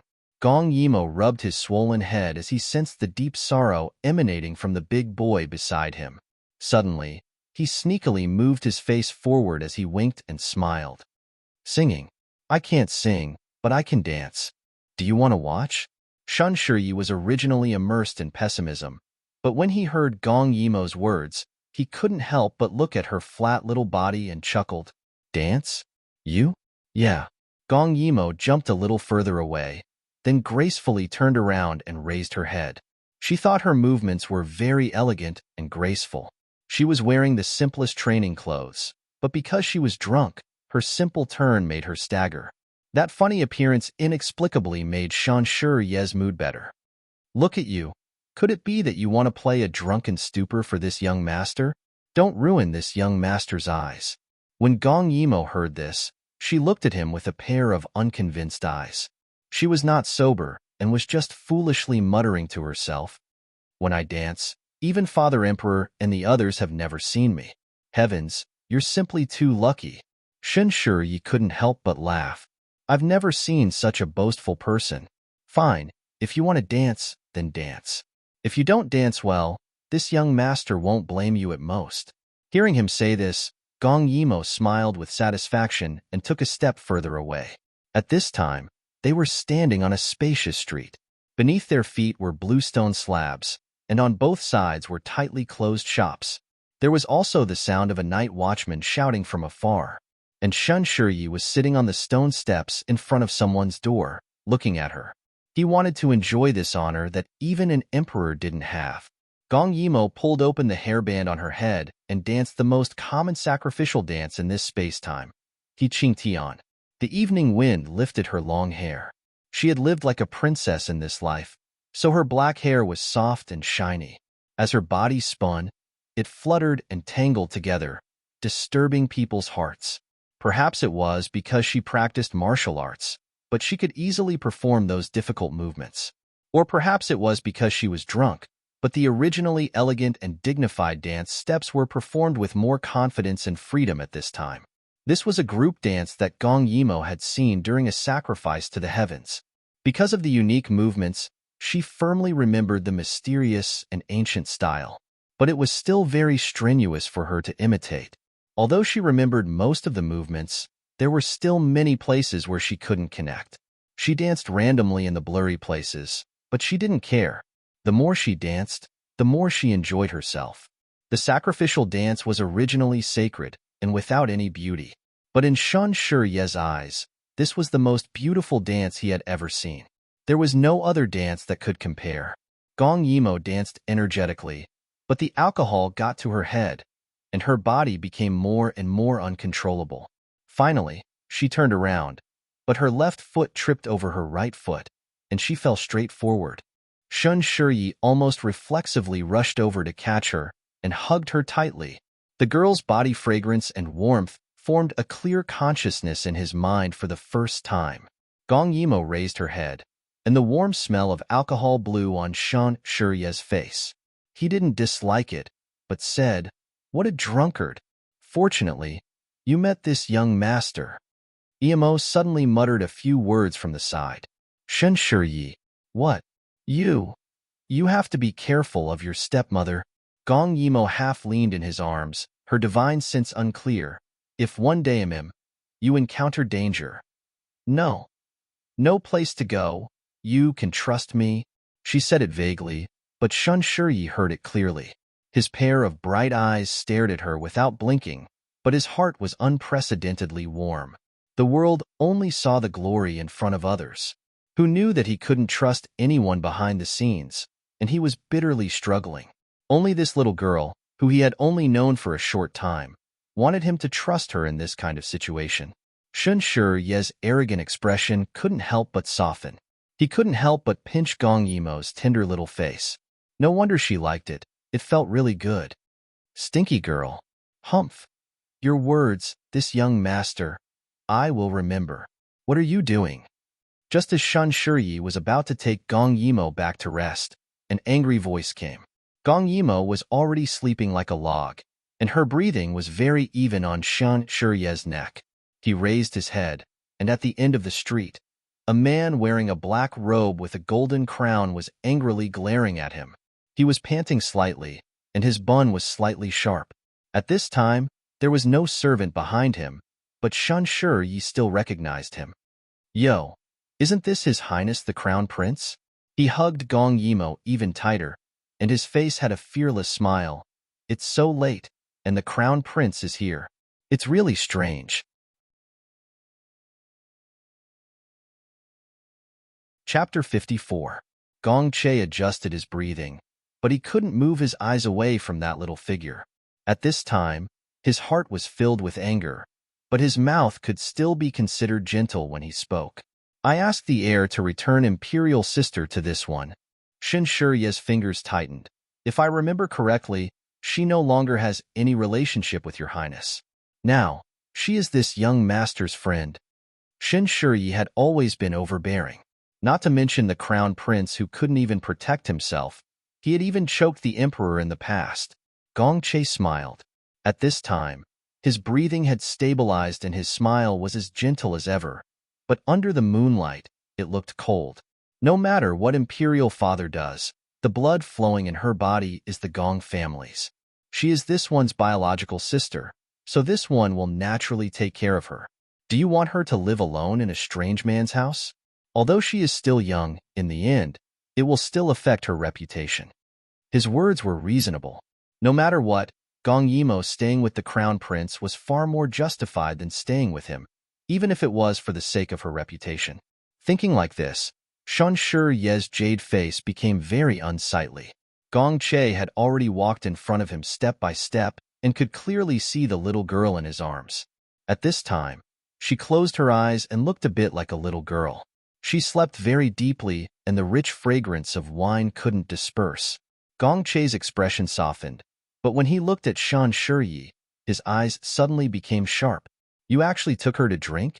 She is a girl, do you know? Feeling guilty at Gong Che's words, Shun Shi stiffened his neck and said, So what? We are all friends. What is there to be dirty about? Gong Che didn't allow for any explanation and hugged her. This time, this one will forgive you. But this one hopes that you won't come looking for her again. His words made Shun Shi angry, and his thick eyebrows jump. Who she likes to play with is not something you can decide. After saying this, the two people's gazes collided under the night moon and sparks flew everywhere. Is that so?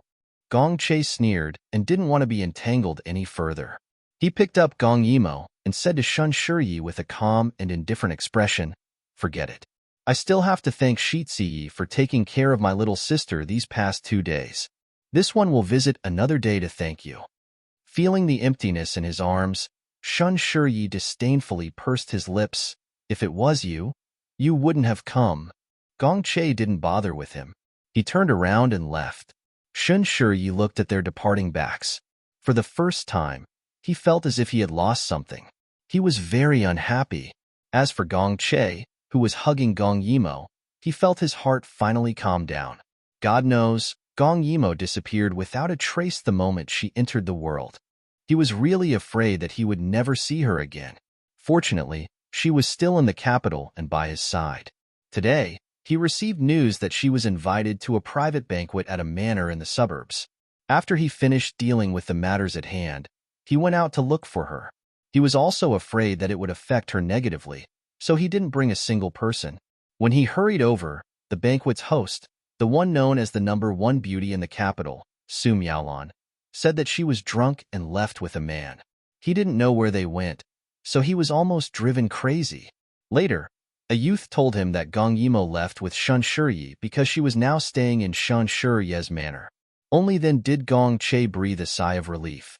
He fetched a basin of water for Gong Yimo to wipe her face. Seeing her little red face sleeping soundly, he couldn't help but smile. You really are a little rascal. Your Crown Prince Gij is so anxious. It's bad enough that you didn't send a message, but you're still sleeping so soundly. As he spoke, he gently pinched her face. Her face was as soft as a baby's. That smooth touch was really the first time Gong Che had experienced it. He didn't know if it was because he was hurting her, but Gong Yimo actually opened her eyes in a daze. Looking at him, she recognized him for a long time. Crown Prince, Gij? Gong Che couldn't help but smile. His entire body relaxed. He wanted to say something, but Gong Yimo grabbed his hand. She closed her eyes and spoke intermittently. I'm sorry. Gong Che was slightly stunned. For a moment, he couldn't figure out how she had wronged him. I'm sorry. I didn't mean to force grandfather to his death. Her words made Gong Che's expression gradually become sorrowful. Grandfather's funeral was held in a low-key manner for 3 days, but the court was still the same. It was as if this person had never appeared. I'm sorry. Gong Yimo's voice was as weak as a kitten. She closed her eyes and frowned deeply. I've disappointed you. It's not like that. Gong Che reached out to caress her face again. I'm the one who should be apologizing. Grandfather made a huge mistake, and someone was adding fuel to the fire behind his back. He was surrounded on all sides. Only you stood in front of me and spoke up for me. Gong Che's gaze became deeper. These few days, he thought a lot. The more he thought, the more he felt that Gong Yimo was very kind to him. But that day, I still blamed you in my heart. It's my fault. He leaned down, almost touching Gong Yimo's ear. Forgive me for not knowing what's good for me. The one who should say sorry is me." He finished speaking with emotion. Every word came from the bottom of his heart. Although he was in a disadvantageous position now, and grandfather's death had a great impact on him, but if Gong Yimo didn't appear that day and all the crimes were established, then Lu family would be exiled according to the law. Mother would definitely commit suicide in order to protect him. As for him, even if he was alive, even if he was still the crown prince, what was the point? If that happened, his situation would be 10,000 times worse than it was now. Therefore, he was very grateful to Gong Yimo. He even thought that if Gong Yimo wanted something, he would be willing to give up everything to achieve it for her. However, his words were very touching, and his thoughts were rich, but there was no movement from her side. Sister? Yimo? Yes, she was sleeping like a log. Gong Che couldn't help but shake his head and sigh. With you like this, how can brother crown prince feel at ease when you get married in the future? He was just joking, but after saying it, he felt his heart ache. It was as if he really didn't want Gong Yimo to get married. Who knew that when Gong Yimo heard the word get married, she would open her eyes again. I won't get married. At this time, Gong Yimo opened her eyes completely. Her eyes were watery, and her whole body was light pink. When she said this, her eyes were very calm, as if she wasn't drunk at all. I said, I won't get married for the rest of my life. After saying that, she was a little dazed again. Gong Che heard it and was stunned. Why? How can a woman not get married? At this time, Gong Yimo smiled, closed her eyes again, and mumbled, I swore. Her voice became softer and softer. Gong Che couldn't help but move closer, but he heard her mouth moving slightly. Gong Yimo slightly narrowed her eyes. In front of her was Gong Che's side profile. At this time, his white jade-like ear was slightly red. Gong Yimo didn't even think and bit it. Chapter 55. Gong Che gasped and sat up. His movement was too big, causing Gong Yimo to wake up. She rubbed her eyes and sat up, looking adorable. What's wrong? She seemed to have bitten something just now. Did she bite the crown prince? This realization made her even more awake. When she saw Gong Che covering one of his ears with a red face, she couldn't help but ask, I bit you. However, she was puzzled. Why did he lean his head so close to her for no reason? Gong Che only felt that his heart was beating very fast, but it wasn't as cold as when he had a relapse. Right now, he felt like he was being roasted in a fire. His earlobe, neck, and shoulder that had been bitten were mostly numb. He didn't quite understand what the itch or electric shock was, but strangely, he wanted to try it again. No, it's nothing. He stuttered as his eyes flickered, but he didn't look at her. Gong Yimo made an "oh" sound suspiciously. She was tipsy again and unconsciously laid down, turning over and continuing to sleep with her head covered. Seeing that she had fallen asleep again, Gong Che sighed in relief. At the same time, a slight sense of disappointment rose in his heart. Even he didn't understand why he was disappointed. He took a brocade blanket and covered Gong Yimo with it. Thinking of what she said before, he felt inexplicably happy. She said she didn't want to marry. Then she wouldn't marry. He could always support her. The next day, Gong Yimo woke up in the afternoon. She rubbed her eyes and saw that she was in a completely unfamiliar place.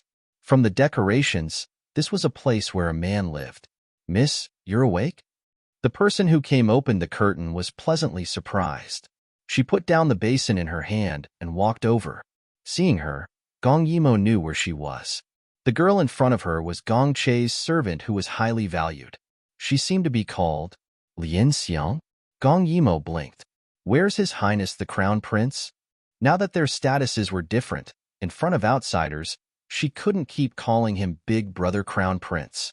Lien Xiang smiled warmly. His Highness is still in the palace. This is a villa under His Highness's name.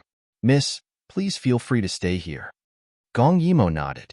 She suddenly thought of something and asked, Has your Highness been busy recently? She shouldn't have asked this question, but Lien Xiang acted as if she was used to it. His Highness has been very busy recently. After saying that, she frowned. and a trace of heartache flashed in her eyes. And it seems like there's something bothering him. He hasn't relaxed his brows for several days. Gong Yimo had an idea in her heart.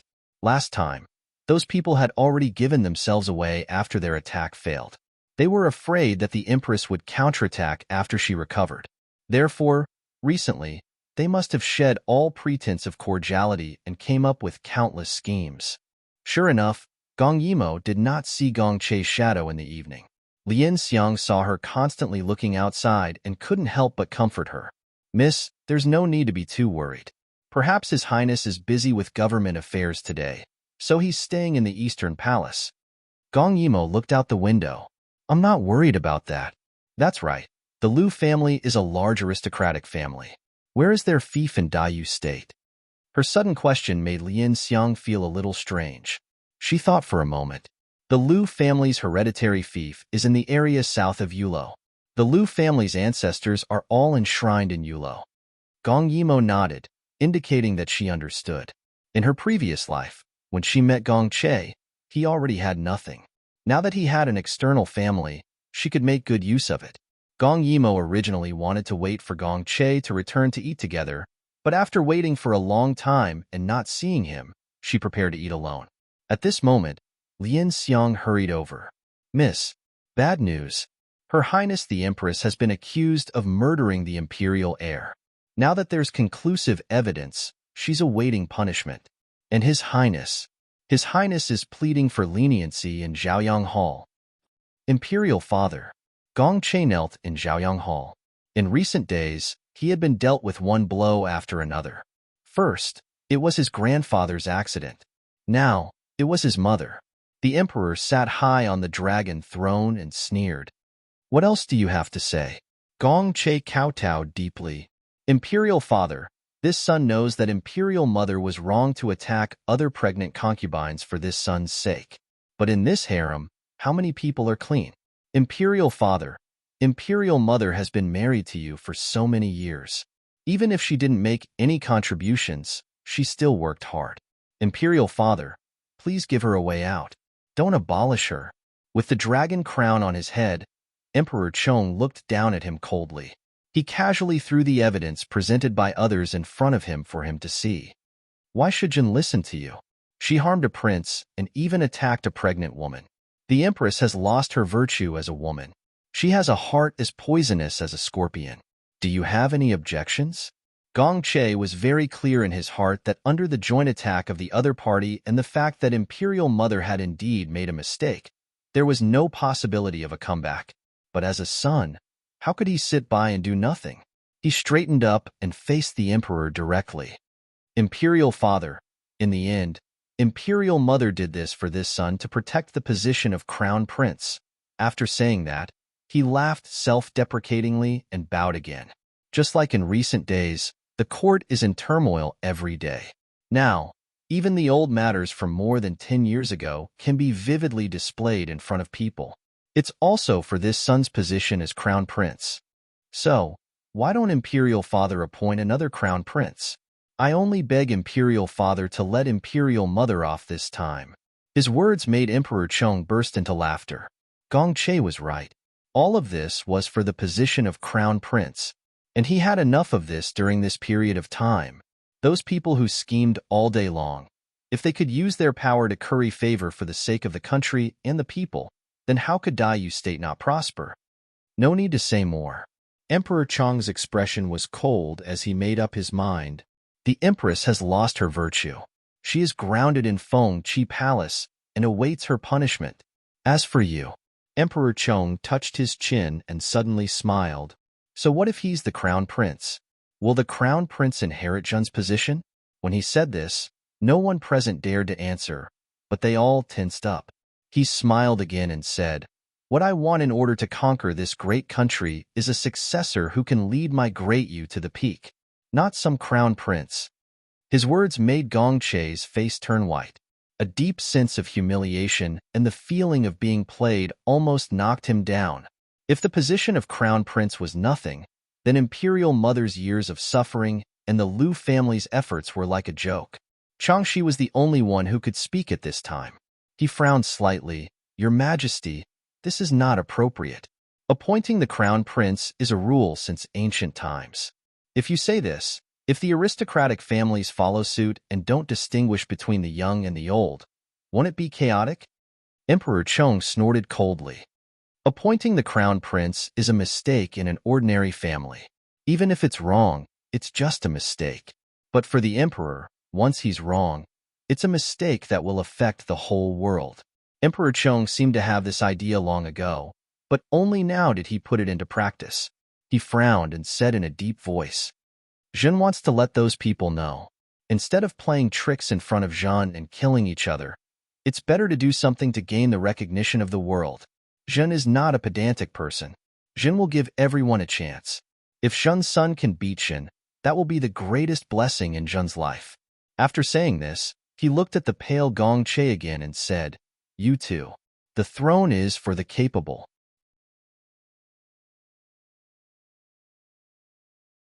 Chapter 56. With that, the emperor left in a huff, not caring what kind of bloodshed his words would cause in the harem. After kneeling for a long time, Gong Che got up and left Zhaoyang Hall in a daze, heading for Feng Qi Palace. Along the way, he was in a trance. The corners of his mouth sunk, as if he had lost his soul. There was no trace of the gentleness of the past. His appearance made all the palace servants avoid him, not daring to appear in his sight. However, he didn't expect to hear cries outside the hall before he even stepped into Feng Qi Palace. He was shocked. She hurriedly ran in a few steps, only to see two palace maids pulling the disheveled empress. Obviously, the eunuch who announced the edict had already come. Empress Mother knew everything just now, so she was in so much pain that she wished she was dead. "Mother, what are you doing?" One of the palace maids saw Gong Che coming and hurriedly said with tears in her eyes, "Your Highness, you're here. Please persuade the Empress. She just wanted to kill herself by hitting the wall." "Crown Prince?" Hearing these words, the Empress raised her head. Her hair was in a mess, but her eyes were bright and piercing. She laughed and said, "What Crown Prince? What's the use of a Crown Prince? Listen to the Emperor. He said that anyone can be the emperor. What's the use of a crown prince? What's the use of her painstaking efforts all these years? What's the use of scheming? It can't compare to a word from the person in power. A word can put all of them into a situation of eternal damnation. It's like a joke." Her crazy appearance scared Gong Che. He quickly knelt in front of the Empress and said sadly, "Mother, since there's a capable person to succeed the throne, why can't it be me? Imperial Mother, please believe me this once. Imperial Mother." "Believe you?" The Empress's narrow eyes gradually became watery, and her voice was sad and desperate. "My son, can't you see the reality? In terms of power, we can't compare to Lu Xianfei. In terms of wealth, we can't compare to Long Gue Fei. The Lu family is weak, so they can bully us like this. They can do whatever they want. My son, in this kind of situation, Mother isn't afraid that you don't have talent, but that you can't protect yourself even though you have talent. You're still an obstacle in their eyes that they want to get rid of." She cried as she spoke. So what if she was the Empress? She was just a woman. The status of a woman in the harem was determined by the rise and fall of the family or the favor of the dragon. Who could understand her helplessness and grief? The Empress' words were equivalent to a blow to Gong Che's heart. Reality was cruel and cold-blooded. Couldn't he rely on himself? Could he not do it? The distrust of his loved ones caused him to begin to doubt and loathe himself. The reason he wanted to become the emperor was because there were people he wanted to protect and the responsibilities he had to bear. However, he couldn't even protect the people in front of him. Instead, he caused them to live in fear every day and no longer trust him. What use was there for him? No, not only was he useless, he had no power or influence, and his body was crippled. This was the reality of being besieged on all sides. His heart sank little by little. Finally, he smiled coldly. Just now in the hall, he didn't despair when faced with his father's humiliation and curses. But now, he was in despair. He even felt that he had been sentenced to death and exiled to the infernal hell. Seeing him smile so hopelessly despite his deathly pale complexion, The Empress could not bear it any longer. She involuntarily knelt down with a plop and hugged Gong Che in her arms, wailing hoarsely, "Son, it's Mother who has implicated you. It's Mother who is useless. It's Mother." If she had kept her hands clean, if her family hadn't been caught, why would her son be like this? Her tears quickly wet Gong Che's shoulder. Not only did he hear the Empress' cries, but he also heard the sobs of the two maids. Even the entire Fengqi palace was immersed in depression and despair. Everyone's honor and disgrace were tied to his shoulders. If something happened, he had to bear the responsibility. He didn't know why, but he, who was used to bearing the burden, suddenly felt that his shoulders were very heavy. The weariness made his heart weak. He didn't even have the strength to lift a hand to comfort the Empress. After an unknown period of time, he was responsible for comforting the Empress and everyone else. He left the palace in a daze. When he raised his head again, it was already dark, but in his ears, his mother's desperate voice still sounded over and over again. It was as if she was asking for his life, endlessly sorrowful. Gong Che couldn't help but think very coldly. His mother's family couldn't support her. Her past crimes were exposed. Because of the Emperor's words, she lost her greatest faith. Even if she was still alive, her heart would be like dead ashes and she would be like a walking corpse. Just like now, he was like a wandering ghost. When the tree falls, the monkeys scatter. Other than him comforting others, who would remember to come and see him? "Your Highness," a surprised voice sounded. Lien Xiang approached with a lantern. Seeing that it really was the Crown Prince, she breathed a sigh of relief. She hurriedly said, "Misheard that something happened in the palace and told me to wait here. She said that you would definitely come back. Your Highness, are you okay?" Only when she got closer did she realize that Gong Che's face was frighteningly pale. Seeing her, Gong Che seemed to come back to his senses from a dream. Hearing her say that Gong Yimo was waiting for him, Gong Che didn't know why, but his heart warmed slightly, and his whole person became a little more lively. But when he thought of what happened today, the corner of his mouth quickly relaxed. He tiredly rubbed between his eyebrows, pulled himself together, and walked into the residence. When he entered, he only saw that all the dishes were still warm. Gong Yimo quickly glanced to the side, and her hand quickly picked up a meatball and stuffed it into her mouth. When Gong Che saw this, he couldn't help but laugh. When he laughed, Gong Yimo raised her head to look at him. Her large eyes were filled with annoyance. Her small mouth was pouted, and she didn't move or swallow. She looked very cute and comical, silly and adorable. "You must be starving?" He gently smiled and sat next to Gong Yimo. When he saw that the table was filled with his favorite dishes, his expression became even gentler. He didn't want to care about what happened in the palace. At this moment, his heart was peaceful, and he felt that a family was just like this. Gong Yimo saw that he didn't move, and quickly added more dishes for him with a smile. "Crown Prince Gija's family's chef is really good at cooking. I was so hungry when I smelled it just now." Seeing that she was exaggerating, Gong Che gently patted her head. "In the future, you don't have to wait for me. If you're hungry, you can eat first, understand?" Gong Yimo nodded. Looking at his expression, it was clear that he had something on his mind but didn't want to say it. She couldn't help but carefully ask, "Big brother, how is the situation in the palace now? Is Her Highness well?" Her words made Gong Che unable to maintain his gentle smile, and his expression gradually turned cold.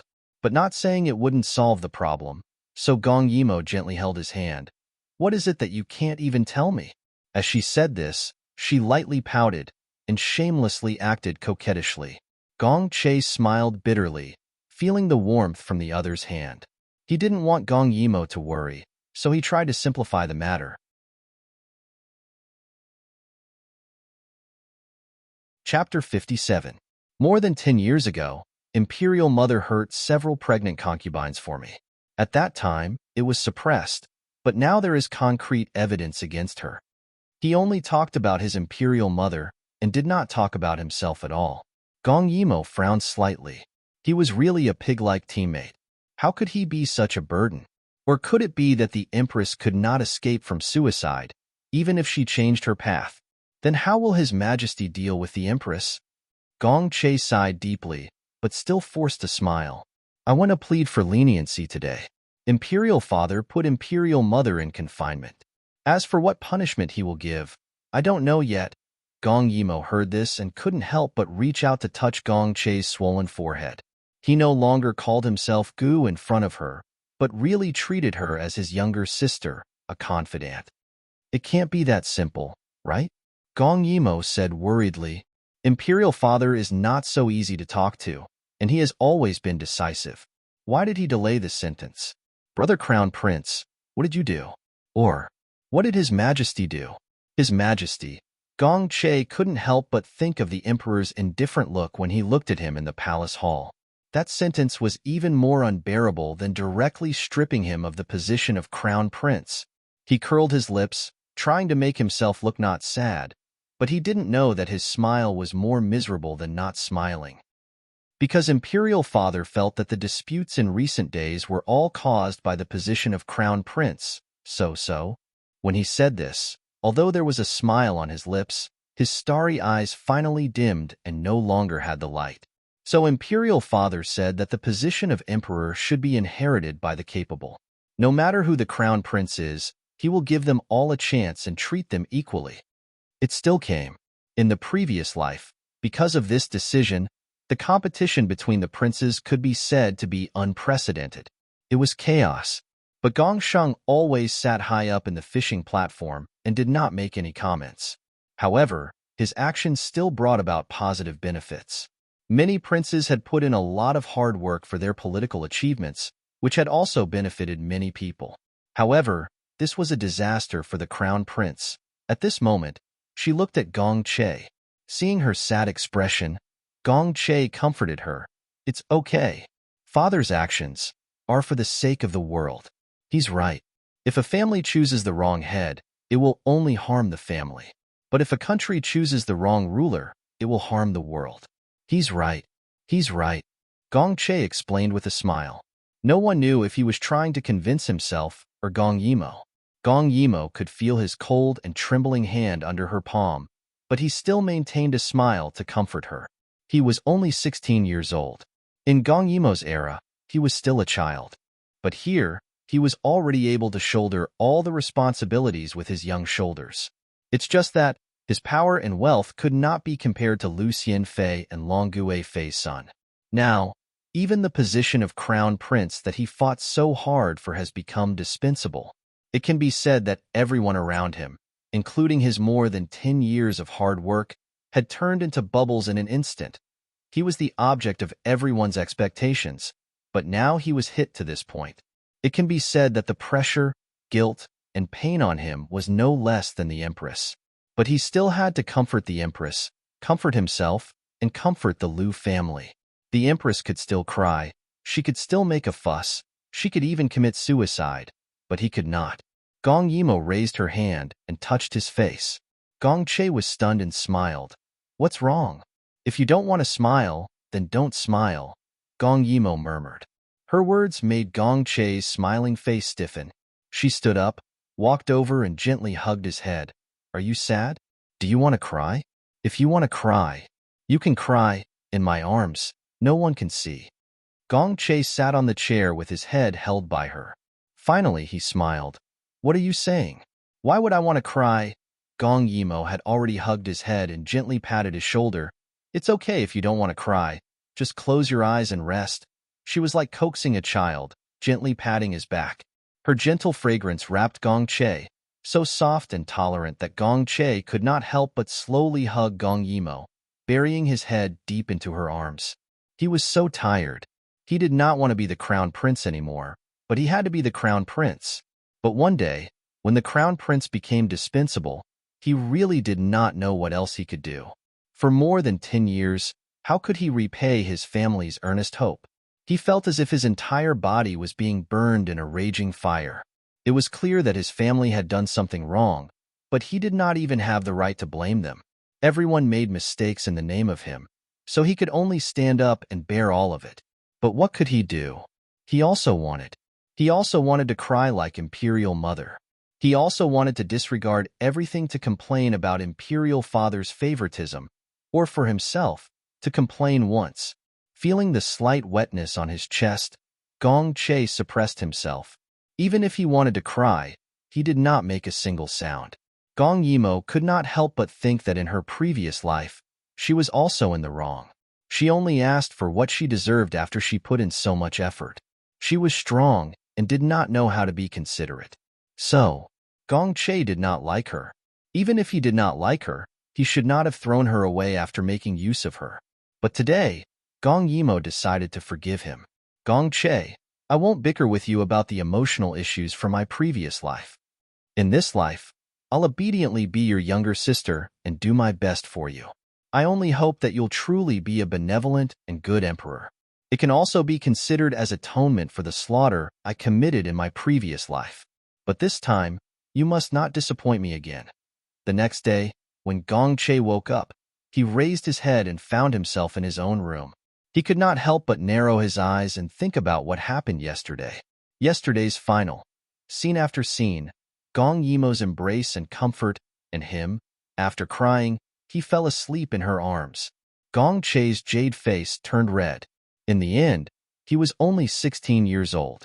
No matter how mature he usually was, he was still as pure as a little white rabbit in some aspects.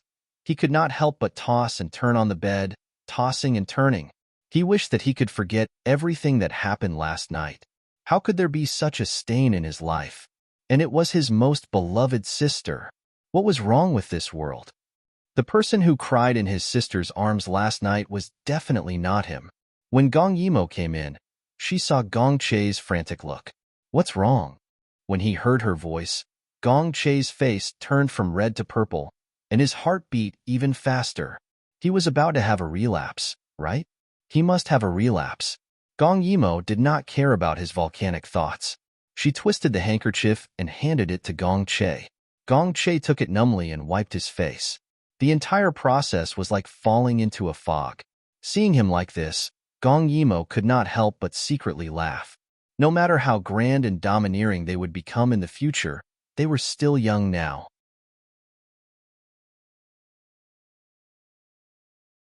Chapter 58. She sat by the bed and watched as Gong Che finished wiping his face. Then she took the handkerchief and threw it into the water basin. She looked at him with a burning gaze. What is it? Gong Che's face could not get any redder.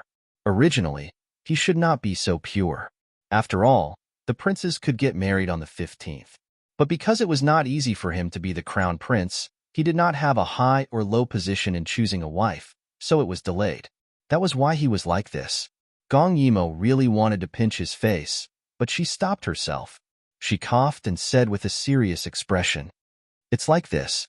Last night, I heard your report and thought about it all night. Now I have a plan. Does Crown Prince Gidge want to hear it? Hearing her say yes, Gong Che was naturally all ears. He wanted to get rid of the current awkwardness as soon as possible.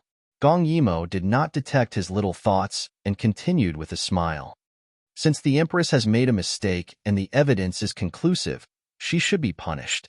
Since it's like this, Crown Prince Gidge will go into the palace today and persuade the Empress to hand over the Phoenix Seal before the Emperor gives the decree. Then, go to the Holy Buddha Temple to cultivate to atone for her sins. She settled the Empress' path with just a few words. Gong Che couldn't help but sigh. Now that it was like this, rather than waiting for Fu Huang to be deposed under the pressure, it was better for Mu Hu to hand over the Phoenix Seal. At least she could keep the Empress' position and dignity. But will it be this simple? Gong Che was very suspicious.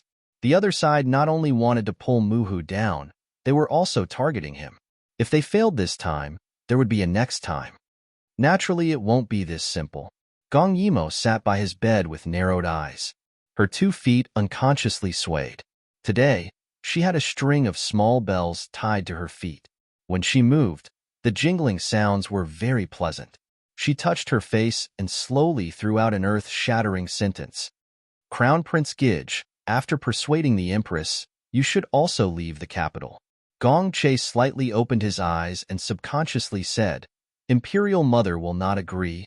Not only that, the Liu family would not agree either.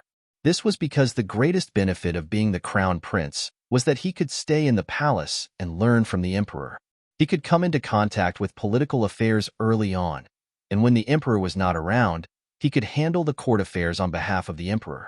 This honor was unique, but if he left the capital on his own accord, then it would be the same as giving up his final advantage, so Imperial Mother would definitely not agree.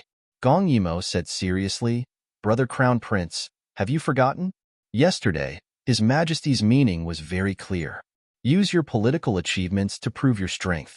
Only those who win the hearts of the people can succeed the throne.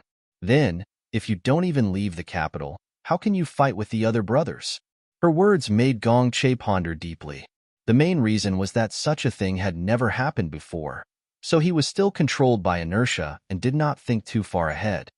Moreover, if the other party's first plan failed, they will definitely try another one. Now, how many more times can Big Brother resist? It's better to leave the capital and let them fight among themselves first. Her words deeply moved Gong Che. Gong Che was raised by the Orthodox Crown Prince. Compared to fighting and scheming, his heart was filled more with the people. Many nights he spent burning the midnight oil, hoping that if he succeeded the throne one day, he would be a wise ruler like Imperial Father. Will Imperial Father agree? He was convinced, but would the Emperor give him a chance to leave the capital? What was the best reason for him to leave the capital? He could not help but ponder these questions, and he had to discuss it with the other strategists. "No need to trouble yourself." Gong Yimo suddenly grinned, her eyes sparkling. "I have already thought of a wonderful idea for Brother Crown Prince," she said quickly. "If His Majesty doesn't agree, you can ask him. Didn't he say that he would give all the princes a chance? You're also a prince, so he naturally has to treat you equally. As for the reason for leaving the capital, the more arrogant, the better." Gong Che was stunned, because she said that he was also a prince. In fact, there was no difference between a prince and a crown prince. She narrowed her eyes and said, "It's summer now, and Dongzhou, Shandong, has been fighting against floods every year. I wonder how it will be this year." Gong Che thought for a moment. The day before yesterday, there was a report saying that there was a lot of rain this year. They were afraid that the dikes were too short and asked the capital to allocate funds to repair the dikes. Gong Yimo smiled. "That's great. Don't worry. This year will be fine, but next year is the triennial flood year, so it's hard to say how it will be." "Imperial Sister wants me to be ordered to repair the dikes?" Gong Yimo shook her head. "Although that will make a difference, it won't be a great achievement. Moreover, it will take a short time, so I'm afraid that someone will snatch this from you." Gong Che couldn't help but laugh. His Imperial Sister was always so witty. Gong Yimo suddenly took out a piece of paper from her bosom. It was a simple map of the country that she had drawn herself. Her fair finger pointed at a place. "Brother Crown Prince, please take a look." Gong Yimo pointed at the Longting River at the edge of the capital, then pointed at the Yulong Inner Canal directly below the Yangtze River. Today, the only canal in Dayu State's dynasty is the Yulong Inner Canal, which was built during the spring and autumn period. Moreover, because it was only dug from the Yangtze River to Dongzhou, Shandong, Sy River, the water flow is blocked. In addition, there hasn't been any civil war in the past 100 years, so this inner canal is useless. I'm afraid that it's already blocked and abandoned. Following her words, Gong Che seemed to have a premonition of something, so he listened attentively. At the same time, with a light tap of her finger, a magnificent map of mountains and rivers slowly unfolded in his mind. "Therefore, I want Brother Crown Prince to accept the task of controlling the flood in Dongzhou, and use this task to request permission to reopen the Yulong Grand Canal and continue to dig it from the north to the south.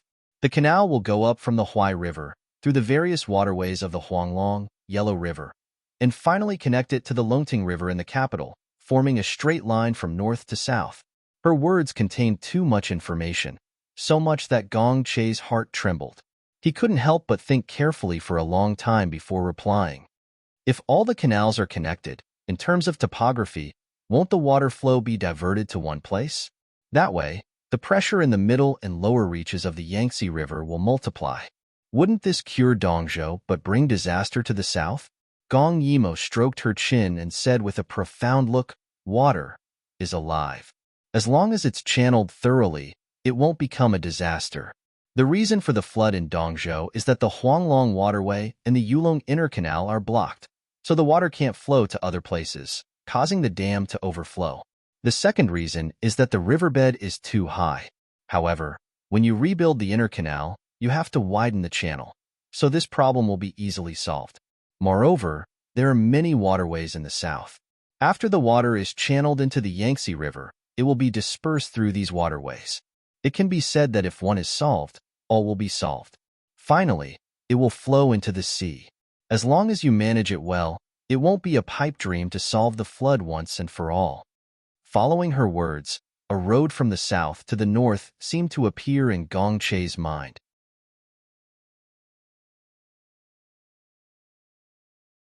Chapter 59. This was an extraordinary move. He had to be cautious. His mind was constantly guessing and summarizing the information conveyed through the past reports and the books he had read. He was beaming with joy and frowning at the same time. Finally, he sighed. No, he was still worried that it would cause pressure in the middle and lower reaches of the Yangtze River. After all, there was only one main branch that connected to the sea. It was fine during normal times, but during the flood season, Star City would suffer. It's still not appropriate. This may work, but it needs to be carefully discussed. You must know that human strength cannot compete with the heavens and earth. Fire and water are merciless. I really don't want to cause a disaster because of my plan. Gong Yimou couldn't help but nod. She patted Gong Che's shoulder in admiration. Gong Che didn't let his ambition get to his head. Instead, he considered everything carefully and worried about the people. Brother Crown Prince, you don't have to think about it anymore. I've already thought about it. If Brother Crown Prince is afraid that the south of the Yangtze River will be difficult to bear, why not build a waterway to connect to Guangzhou? You must know that if you can build a canal, you can build a second one. If this world wants to develop, it will ultimately rely on transportation. To connect this world, it can't be solved by a canal. Her words made Gong Che's heart incomparably shocked. He could no longer suppress his ambition. Huai River directly connected to the capital. The Yangtze River connected to Guangzhou? As a man, who wouldn't want to achieve greatness? This project was magnificent and vast. It was majestic. It hadn't even started, but it was already shocking. Seeing that he was finally moved, Gong Yimou just smiled. The next problem was the implementation. This was the good thing about the ancient imperial power. As long as the power and wealth could keep up, there would be countless people dauntlessly advancing. So even if there was a problem in the future, why couldn't they build a canal to connect the Yangtze River to Guangzhou? It was a pity that there were too few talents and it was too backward. Otherwise, wouldn't it be good to take this opportunity to build a Three Gorges power station? She quickly blushed because of this idea. It was simply a fantasy to build the Three Gorges alone. Even if all the technicians who built the Three Gorges transmigrated here, they wouldn't be able to do it. Not to mention the burning of iron, the smelting of copper and other materials wouldn't meet the standards. In this place, there wasn't even reinforced concrete or petroleum, so she only dared to think about it. The more Gong Che thought about it, the more excited he became. He climbed out of bed and paced back and forth. His mouth muttered something, but his eyes became brighter and brighter. You're right. I was too narrow-minded. This plan is really wonderful. That's great. Gong Che couldn't think of any words to describe his current thoughts. He only felt that his brain had been injected with a stream of blood, and his entire vision had been broadened. If this matter was really handed over to him, then after the matter was completed, he would be able to obtain far more than what he had to pay. It was hard for him to imagine that this was all thought of by a 12-year-old girl like Gong Yimou. She was so intelligent that her words were enough to make people forget about her gender and only remember her talent. But perhaps he was too excited. Gong Che's expression became slightly perplexed again. It's just that digging a canal is costly and time-consuming. I'm afraid. He was afraid that before the canal was completed, the situation in the capital would have already been set. This was also the reason why those ambitious princes were unwilling to leave the capital easily. Gong Yimou, on the other hand, had a scheming smile on his face. Don't worry, Imperial Father is still young and ambitious. He wants to make a name for himself. As long as he understands the benefits of connecting the North and the South, He will support it even if he has to empty the treasury. Moreover, she smiled faintly. In terms of money, I can also help. Moreover, I have a small way to prevent those officials from trying to trip you up. You don't have to worry about the time. I have an idea. If it works, we can connect the North and the South within 1 or 2 years. 1 or 2 years. No matter how calm Gong Che was, he was shocked by this number. He originally thought that no matter how fast it would take at least 5 or 6 years. Gong Yimo, on the other hand, nodded affirmatively. Her eyes were full of confidence. Yes, this project is huge. In the eyes of outsiders, it will take a long time. Therefore, even if some princes are itching, they won't fight with you over the time. Moreover, building the canal isn't something that you can complete alone. You will need some small helpers. She smiled like a little fox. And these helpers can't be just anyone. You need to ask Imperial Father for permission to personally appoint the sons of important officials, such as the Ministry of Revenue and the Cabinet Elder, to assist you. With these people, those old officials who want a share of the profits won't make things too difficult for you in the future. After all, if this project is completed, everyone will know that it will be a great achievement that will be passed down through the ages. It's just that it will take too long. Therefore, those old officials may not send the children that are valued by their clans. They will definitely choose the second or youngest son of the first wife to follow. Firstly, it's also a kind of training. In the future, when the canal is completed, not only will they bring glory to their clans, they will also have the opportunity to be rewarded. Those children who are not from the political center are not a threat to us at all. The more she said, the more pleased she felt. Now that the emperor has just deprived you of the special status of the crown prince, those princes can't think straight for a while. They will definitely fight to the death in the capital. Therefore, if you want to leave, they will definitely not stop you. Instead, they will take the opportunity to help you. And to take full control of this matter, the process will be very simple. She took a breath and said, "Everything is difficult at the beginning. At first, they won't fight with you, but later, when they see that your cultivation is so fast and that you can expect to complete it in 1 or 2 years, it will be too late no matter how anxious they are." She said the last 2 words as if she wanted to continue. It was as if she could already see the scene of those princes beating their chests and stamping their feet. However, Gong Che was amazed in his heart. It could be said that she had thought of everything. She had even considered the lack of funds in the future, whether the courtiers would make things difficult for them, and other aspects of the problem. She had even made a list of countermeasures. Gong Che couldn't understand. How could her small brain be so broad? It was as if the world was in her mind, and she could easily grasp it at her fingertips. Many of the things that needed to be carefully considered and discussed with strategists over several months were actually said by her in just a few simple words. Moreover, it only took her one night. Just when Gong Che was shocked, moved, and somewhat ashamed, Gong Yimo suddenly said, "Only, I hope that Gong Dai will also participate in this matter." Hearing Gong Yimo's words, Gong Che was suddenly stunned. He didn't know why, but when he heard Gong Yimo mention Gong Dai's name, the smile on his face disappeared. However, Gong Yimo didn't notice and was still focused on analyzing the situation. Gong Dai is going to the West Continent this time because there are already countless water storage canals in the West Continent. He is only responsible for choosing the right place, ordering people to dig a shaft, and then determining the location to have people connect the underground water channel. It won't take too much time. After all, Zhenshi of Gojoseon is there. He can't go past Zhenshi of Gojoseon. Therefore, in the later stages, he can completely free up his hands and leave after making arrangements. However, digging canals is different.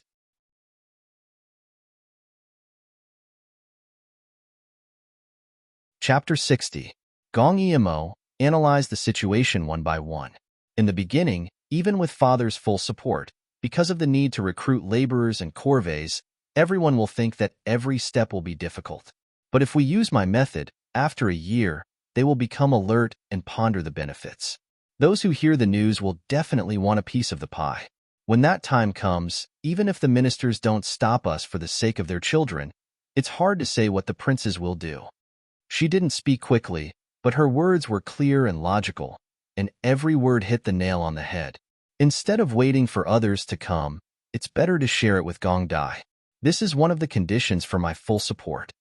He clearly knew that Gong Dai's help was better than those greedy wolves, but Gong Che couldn't suppress the jealousy in his heart. I'm afraid father won't agree. He was the crown prince and represented the emperor to dig the canal. In the hearts of the people, it was equivalent to the emperor himself. But Gong Dai didn't have anything. Even if someone wanted to get a share in the future, how could Gong Dai compete with them? Gong Yimo smiled confidently. He was taught by me. I know what he is capable of. As long as he perfectly and quickly completes the canal work in Shizhou that others can't complete in 6 or 7 years, he will definitely be able to compete with those people with his flood control experience. If he couldn't even compete with those people, he wouldn't be the frightening regent in the future. Gong Che, on the other hand, was even more depressed. He felt that as an elder brother, he should smile at this time. After all, Gong Yimo had pointed out a way out for him. He should be grateful, so he should be happy and magnanimously express his willingness to accept. But when he thought that Gong Yimo couldn't forget Gong Dai and was always on his side, Gong Che couldn't help but feel a trace of unwillingness in his heart. Wasn't it just 3 years of mutual help in the cold palace?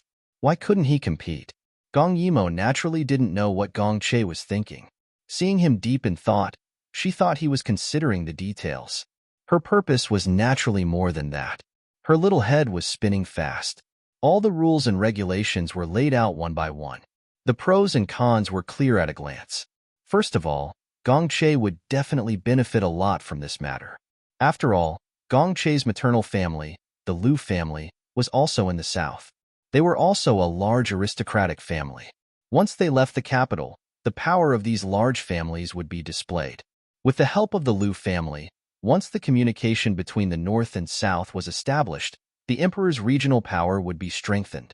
If the emperor was happy, he would definitely let the Liu family be his acting vassal.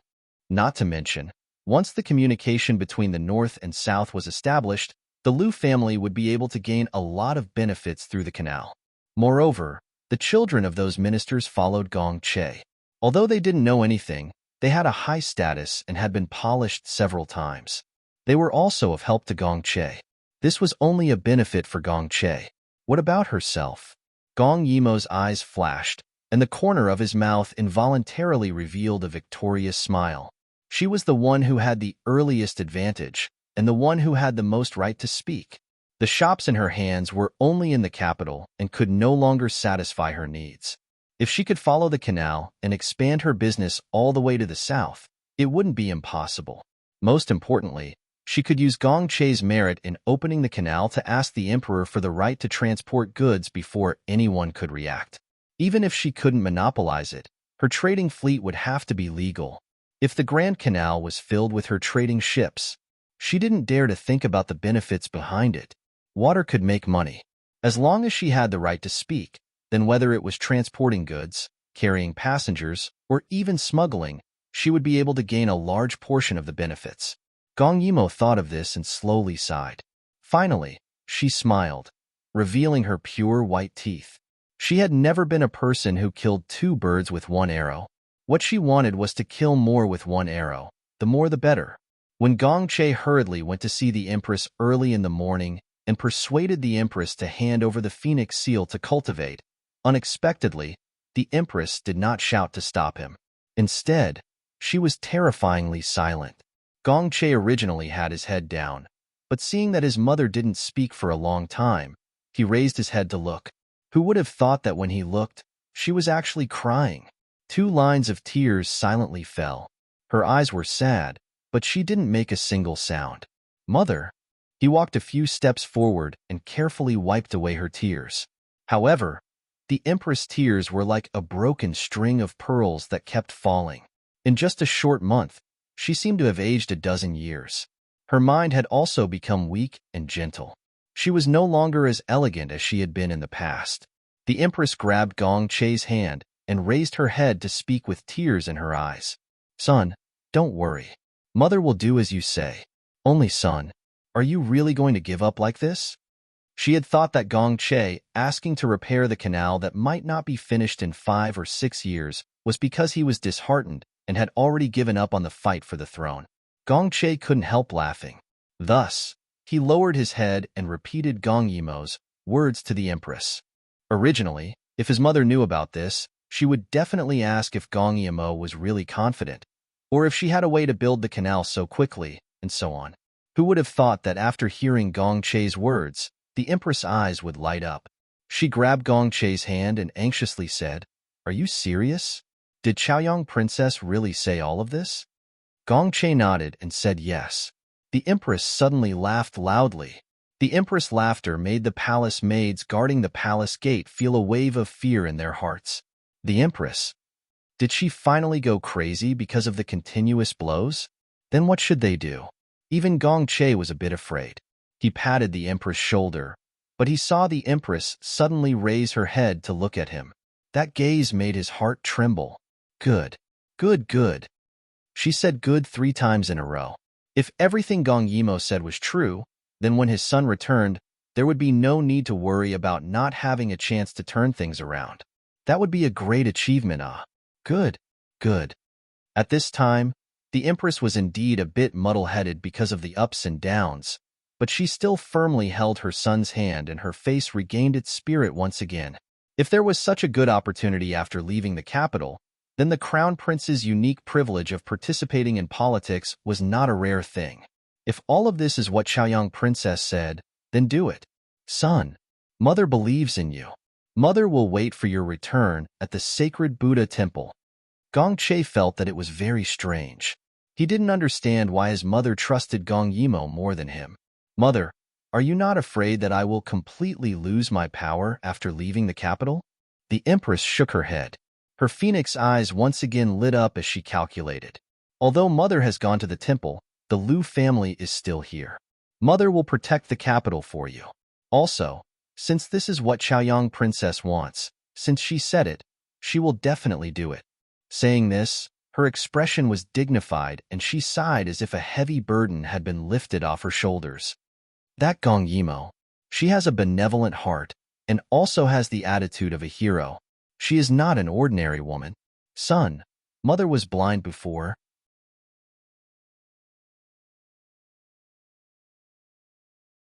Chapter 61. After all, the Empress was 40 years old. She had seen so many people and things. Now that she had experienced so many ups and downs, she was very good at judging people. She said that Gong Yimo was an ambitious woman because although she was benevolent, she was able to kill an assassin at the age of 10.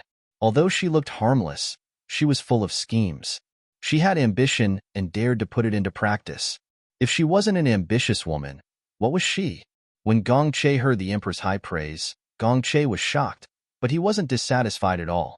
He was very happy that his Empress mother approved of him. Don't mention the past anymore.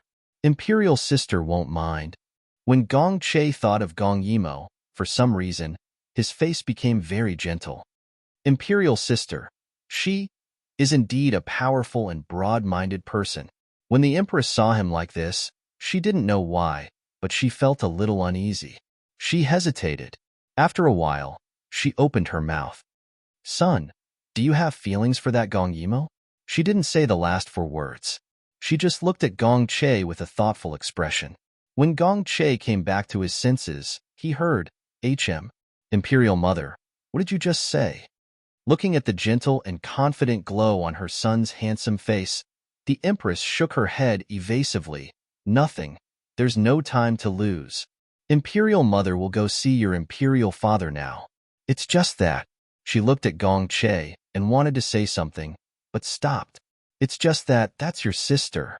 Even if they aren't related by blood, this is a crime against the world. But she didn't say it. Now that they were in a precarious situation, why should she say it?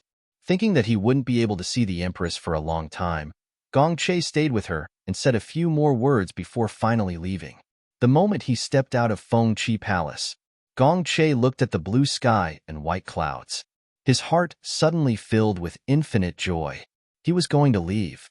He was going to build his own business and break through this world. Gong Che looked in the direction of Zhaoyang Hall and smiled slightly.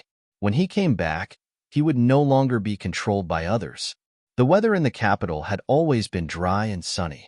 Sure enough, the next day, when Gong Che proposed to leave the capital to build a canal, The court was in an uproar. Everyone looked at him with a strange gaze. Had the crown prince gone crazy from all the provocations he had received today? One must know that the crown prince's only privilege was to govern the country on behalf of the emperor. How could he give up such a good opportunity to build a canal? And according to the crown prince's plan, moreover, it was indeed marvelous. The benefits it could bring were innumerable. Once it was completed, it would be a great achievement. But who knew how many years it? 8. At that time, everything would be settled. What would be the point of all these achievements? Using such a method to increase one's political achievements was simply too foolish. Therefore, under such strange gazes, not a single official stood out to refute. Gong Che stood below the imperial court with his back ramrod straight. He ignored those gazes and faced the emperor directly. Gong Cheng's fingers tapped on the dragon throne as he pondered. Yesterday, the empress sent someone to hand over the phoenix seal. She said she would enter the temple to pray for the people. But here, his son proposed to leave the capital to control the flood and build a canal. In the eyes of outsiders, the crown prince was already muddling along and was disheartened, so he accepted the order to leave the capital. However, he was able to pull himself together in such a short period of time, stand here in high spirits, and make such a decision. Gong Chung felt that his son had not collapsed. He just didn't know why he wanted to build a canal. It was indeed too long. Gong Che was chilled by the emperor's stare. Did Imperial Father see something? Gong Che's mind was full of thoughts. His spirit was highly concentrated. This is a good thing. The emperor suddenly laughed and praised in a voice as loud as a bell. That's a wonderful idea. Although the project is vast, it will be a good thing for the country and the people if it is really built. Looks like he agreed. Gong Che heaved a sigh of relief. Gong Chung stared at him without blinking. Being stared at by the emperor like this, Gong Che's heart was raised again. This matter, Zhen will fully support it. No matter how long it takes to build it, Zhen will undertake it. But, Che, do you really want to take this task? Gong Che took a deep breath. At this time, his eyebrows were gentle and calm. The elegance that belonged to the crown prince once again appeared on his body. This son is willing to accept the order. If the canal is not built, this son will not return to the capital. His determination made the ministers gasp. The crown prince must be crazy. He was stimulated to the point of madness. Gong Chung was also very surprised. He leaned forward in his dragon throne as if he wanted to see through the other side. This matter is hard and heavy. Che, do you have any requests? Gong Che slowly exhaled a mouthful of turbid air. He raised his head and said the prepared script. This son has 3 requests. Oh, for this child who has always been very gentle, this is the first time he is so strong. Gong Chung waved his hand. There's no harm in saying it. Gong Che smiled slightly. First, this son will be gone for many years. I hope that Imperial Father can look after Imperial Mother for returning the Phoenix Seal. Your filial piety is commendable. Jin will allow it. Gong Che's eyes brightened, and he smiled again. Second, this son hopes that no matter how long this son will cultivate, Imperial Father will not send another person to take charge. This matter can only be handled by this son. This made Gong Chung a little strange. Is there anyone who wants to compete with him for the right to take charge? He smiled. This matter is huge. I'm afraid your energy will be limited. Gong Che smiled gently. That's the 3rd request. Because this matter is huge, this son wants the ministers to send their talented children. First, it's to train the talents for our Dayu state. Second, they can be used by me. I hope Imperial Father will grant these 3 requests. Gong Cheng's eyes flashed. He pondered for a moment, then leaned back on the dragon throne and looked down at the ministers. Does anyone have any objections? All the ministers looked at each other. What can they do about this kind of good thing? They don't have much, but they have a lot of sons. When the time comes, they can send a favored child who has no official position. When he comes back, he will be promoted. As for whether the child sent is talented or not, this is not something the crown prince can decide. Therefore, for a moment, all the ministers nodded and praised the crown prince for his benevolence and thoughtfulness. Gong Chung looked down at the court. It's been a long time since he saw such a happy scene. Some time ago, they were like aggressive roosters who fought until their eyes turned red. Now that they finally forced the main character out of the capital, they must be very proud, right? Gong Che just looked at them and smiled at these praises without saying anything. A month ago, these people forced his grandfather to bleed on the spot. Now, they are praising him for his filial piety. This is the imperial court. He tried to make himself smile benevolently and gently. He should have been used to this kind of imperial court long ago. He couldn't help but think of Gong Yimo. She was the only one who sincerely thought for him.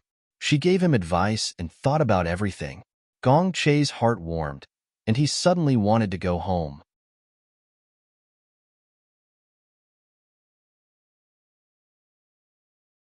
Chapter 62. But after the court, he was stopped by the emperor. Zhaoyang Palace Hall. This was the place where the emperor read the memorials. The entire room was made of Phoebe Jinan wood. As soon as one entered, the strong scent of the wood calmed one's heart. Gong Chung was still high and mighty. He looked at his son. A few days ago, his face was pale and he left in despair. Today, he could regain his confidence in the court and speak with assurance. As the saying goes, without destruction, there can be no construction. He seemed to have transcended his past self and displayed a different style that was unique to him. Gong Sheng rubbed his chin. He believed that he was the one who had destroyed Gong Che, but he didn't know who it was that had built him. Being stared at by the emperor like this, although Gong Che was a little nervous, he stood there calmly. His face was like jade, and his expression was gentle. Anyone who saw him would think that if he succeeded the throne, he would be a benevolent emperor. Who gave you the idea? After a long time, Gong Chung slowly asked. As soon as he opened his mouth, Gong Che was stunned for a moment and said, "This son met a counselor by chance. Unfortunately, we only met once." Counselor? Gong Che smiled. He was not the kind of person to beat around the bush. It was a mower. He said it with certainty and used a statement. Gong Che did not answer, which meant that he admitted it. Gong Chung sighed. His expression was both bitter and helpless. Ah, that little girl. Gong Che was afraid that Gong Yimo had touched the emperor's sensitive nerve and quickly said, "Yimo just wanted to help me and contribute to the world. I hope Imperial Father will not blame her." "If you want me to not blame you, that's fine." He smiled slyly and said, "She let you leave the capital and build the canal. These are all good ideas. But the canal has been built for many years. That girl is smart, so she definitely knows about it. Then what did she say to make you agree?" And the Empress also agreed. Gong Che pondered for a moment. He couldn't say, no. He should say that he didn't know what to do. Seeing Gong Che's silence, Gong Chung shook his head helplessly. His sons, one by one, were led by the nose by that little girl.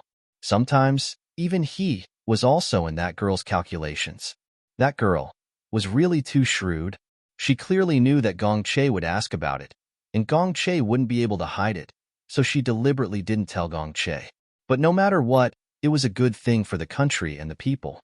Gong Chung sighed, stood up, and walked straight to Gong Che's side. The 16-year-old Gong Che was about the same height as him. He was handsome and not as muscular as him, but he was a good boy who could take responsibility. Looking at Gong Che, who was growing up day by day and gradually revealing his sharpness, Gong Cheng's eyebrows relaxed for a moment. He patted Gong Che's shoulder. "Since you want to go, Imperial Father will certainly support you. I hope you can come back soon." Seeing that the emperor no longer asked, Gong Che finally breathed a sigh of relief. Looking at his imperial father, who was still tall and straight, he found that there were gray hairs on his temples. Gong Che's heart ached, but he didn't know what he was sad about. Probably, this was the bond of blood thicker than water. This matter was settled without anyone stopping it. However, the transfer orders of various aspects, the finalization of personnel, the gathering of craftsmen, and the preparation of funds all required time. As a result, Gong Che was very busy during this period of time and was almost nowhere to be seen. At this time, Gong Yimo was sitting in the courtyard drinking tea, enjoying snacks and wine in the Wisteria Pavilion. She was comfortably enjoying life. Suddenly, there was a rustling sound. She looked at the wall and saw a hand climbing on it. Soon, a head popped out. Seeing the person, Gong Yimo giggled. Isn't this the heir apparent? Why don't you go through the front door and climb the wall instead? Keep your voice down. Shen Shiyi looked around. Seeing that no one was around, he flipped over. Isn't it because of that brother of yours? He's simply crazy. He doesn't allow anyone to come find you. Otherwise, this young master wouldn't need to climb the wall. Gong Yimo didn't think that there would be such a thing. Shen Shiyi walked over and glanced at her. Oh, you're having a good life. This sweetheart cake and snow cloud cake are famous in the city. You can't buy them even if you line up, but you have a lot of them here. As he spoke, he didn't treat himself as an outsider and began to eat. Gong Yimo smiled as she sized him up. Aren't you afraid that there's poison in it? Shen Shiyi choked. Suddenly, he didn't know whether to swallow or spit it out. He stared at her and couldn't speak clearly. What are you saying? Gong Yimo propped up her chin and laughed. Idiot, I haven't seen you for a while. How come you've become even more idiotic? Shen Shiyi was burning with anger. He swallowed the dessert and glared at her. Who are you calling idiotic? Ugly woman, do you want to die? Enough. Gong Yimo wasn't afraid at all. Instead, she waved her hand. Tell me, what are you doing here? Shen Shiyi angrily suppressed his anger. He didn't forget the fact that he couldn't beat this person. It's Yu Ziqing and his gang. You saw them last time when we were drinking. They wanted to go out with you to play, but they were stopped at the door. That's why this young master came in to find out what's going on. Thinking about those youths she saw last time, Gong Yimo's mind spun. After a moment, she blinked and quickly stood up. Is there really something fun? Hurry up and lead the way. If it's not fun, I won't forgive you. Shen Shiyi suddenly glanced at her with a smile that wasn't a smile. Don't worry. It's guaranteed to be fun. The street was filled with guests. Gong Yimo squinted her eyes as she sized up the carvings on the door. The carvings were exquisite and complicated. The craftsmanship of the master who built the house was really good. Shen Shiyi couldn't help but pull her. Let's go. What's there to look at the door? Gong Yimo glanced at him. If I don't look at the door, should I look at them? As she spoke, she pointed at the two courtesans who wanted to approach, but didn't dare to because of Lord Shizi's abuse of power. At this time, the procuress heard that Lord Shizi had arrived and quickly came out to welcome him. Oh, Lord Shizi, you haven't been here for a long time. Hurry up and come in. Your friends are waiting for you in the private room. As she spoke, she saw Gong Yimo and her eyes flashed. Oh, look at this cute little gentleman. Is he Lord Shizi's younger brother? Originally, she thought that the other party looked rather feminine, but the other party's eyes revealed a sense of disdain for no reason. It wasn't something an ordinary noble would have. The procuress's heart trembled. She felt that this little gentleman's background wasn't small. Shen Shiyi pulled Gong Yimo behind him. Don't talk too much. Why aren't you leading the way? Hey. Yes. Please come in. Please come in. The brothel keeper's eyes narrowed with a smile as she hurriedly welcomed them in.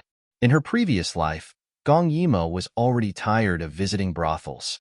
At that time, she was a frequent customer of brothels because this kind of place was the most suitable for banquets and discussions. At this time, the people in the private room were getting anxious. Why isn't he here yet? Could it be that Lord Shizi was also stopped? Yu Ziqing frowned slightly, but Su Yuan wasn't anxious at all. Don't worry. There's no one that Lord Shizi can't invite.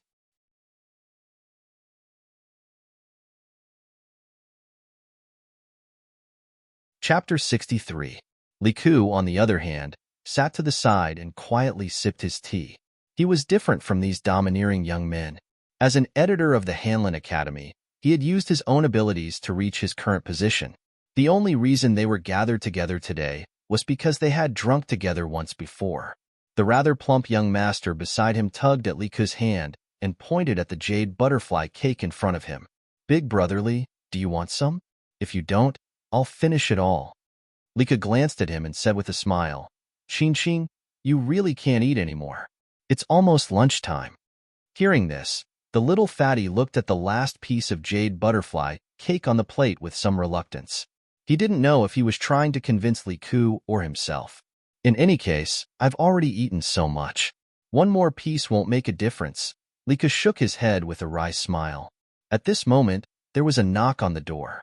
Those who were originally sitting all stood up. Sure enough, when they opened the door, they saw Gong Yimo dressed as a man. At this moment, Gong Yimo was wearing a moon-white man's robe with a small jade crown. Her small face was fair and tender, and her small lips were bright red. She really looked like the pampered eldest son of a large family. At this moment, she gestured to everyone and giggled. Shaoshan Gong Yimo greets all my older brothers. Her actions caused the nervousness of the people present to recede. Lika narrowed his eyes and sized her up before saying, "Only now do I know that the princess is even more imposing in men's clothing. Truly, women don't lose out to men." Gong Yimo waved her hand and greeted them one by one. Then she said, "Let's not make empty promises. The heir said that he brought me out to have fun. If it's not fun, I'll hold you guys responsible." When she said this, the youths looked at each other. Su Yuan rubbed his chin and said, "If it were any other day, I wouldn't dare to say this. But today, the princess really came at the right time." Yu Ziqing smiled mysteriously. "In our capital, there is the number one beauty in the capital. But among the common people, there is also the number one beauty in the world. She traveled here with the carriages, and today is the first time she is on stage in the capital. Many people have come because of her reputation." Hearing his words, Gong Yimo was a little curious. In her previous life, she had never heard of this person in the capital. She did not know what he looked like to be worthy of being called number one in the world. "That's a matter for tonight. Let's talk about business now." Yu Ziqing gave the others a look, and they all sat down. Smelling the fragrant snow mountain sprout tea in front of her, Gong Yimo narrowed her eyes as if intoxicated. However, she saw that the others were all looking at her, not knowing what to say. Little Fatty, on the other hand, picked up the last piece of pastry and gnawed on it. He mumbled, "Look at how scared you guys are. Let me tell you, Chaoyang Princess, we have already discussed it. We will follow you, no, follow the Crown Prince to open the canal." Gong Yimo was slightly taken aback. It turned out that when they found out about this a few days ago, their clans had already made a decision. They were all capable older brothers with high status, but they were idle second-generation officials. Originally, they were not interested in this matter, but their clans forced them to go, so they had no choice. However, later on, they found out that this matter was proposed by the Crown Prince, and Gong Yimo was now following the Crown Prince. Naturally, wherever the Crown Prince went, she would follow. When they thought about how they could follow Gong Yimo to the south to eat and drink, it did not seem like a bad thing. There was a limited number of places for this trip. Originally, they did not want to take it, but when they heard this, they changed their minds. After discussing it, they invited her to go through the back door together. Gong Yimo laughed inwardly as they thought of the same thing. It was really effortless for them to come, however, on the surface, there was a slight hesitation. "This trip is long and will take a long time. Are you guys sure about this?" The few of them had clearly discussed it and nodded. Gong Yimo frowned slightly and said, "Then if you guys go, what can you do?" Her words stunned the others. Originally, their clans had said that there was an absolutely good job for them. They only needed to go out for a trip, eat, drink, and have fun everywhere, and when they came back, they would be promoted. Now that Gong Yimo asked them what they could do, everyone present was stunned. Other than eating, drinking, and having fun, they really did not know what else they could do. At this time, only Li Ku said, "I'm now a member of the Hanlin Academy, and I'm majoring in geology. Therefore, I've read a lot of books in this area. I should be able to help in finding water sources and digging angles." Gong Yimo nodded and looked at them again. After being glanced at by Gong Yimo, the rest of them felt ashamed.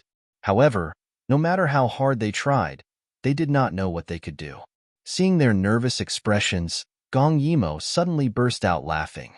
"Don't tell me your clans all asked you to go out and have fun?" Her words made them even more embarrassed. They were really prepared to go out and have fun.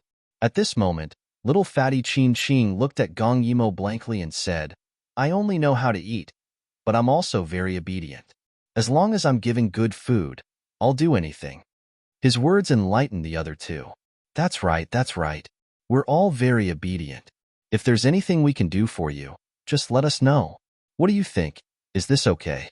Gong Yimo blinked as if she was thinking. You'll be obedient. The few of them nodded furiously. Their neat and adorable appearance made Gong Yimo unable to hold it in. All right. It's you guys then. Who asked us to drink together before? Her words made the few of them very happy. At this moment, Gong Yimo looked at Shan Shiyi. What about you? Are you willing to go with me? Shin Shiyi did not speak from the start, looking as if he had something on his mind. When he heard Gong Yimo's question, he lowered his eyes and shook his head. Gong Yimo laughed. She had misspoken. As the heir, how could Shin Shiyi follow them to dig a canal that no one knew how long it would take to complete? Thus, she skipped over this topic. Soon, the sky turned dark and the building gradually became lively. It became difficult to find a seat as there were heads everywhere. Gong Yimo looked at the crowd on the first floor from the second floor and could not help but laugh. How enthusiastic. I wonder how beautiful the world's #1 beauty is. Compared to our capital's #1 beauty, how is she better? Bright lights clustered around the stage in the middle of the first floor. The #1 beauty would appear there in a moment. Soon, the atmosphere became more and more lively amidst the clamor of the crowd. The procuress walked up the stage at this moment. Ignoring the boos of the crowd, she smiled charmingly. I know that everyone doesn't want to see me, but I'm here to pass on a message from the world's #1 beauty. Her words caused an enthusiastic response from the crowd. Quickly call her out. I can't wait. What did the young lady say? Just say it. Seeing the crowd's enthusiastic response, the procuress covered her mouth and laughed. It's nothing much. The young lady came from afar and saw the prosperity of the capital. With so many officials supporting her, the young lady is quite embarrassed. So, the young lady wants to invite the youngest official here to play a song with her to boost her courage. I hope everyone will be magnanimous enough to forgive.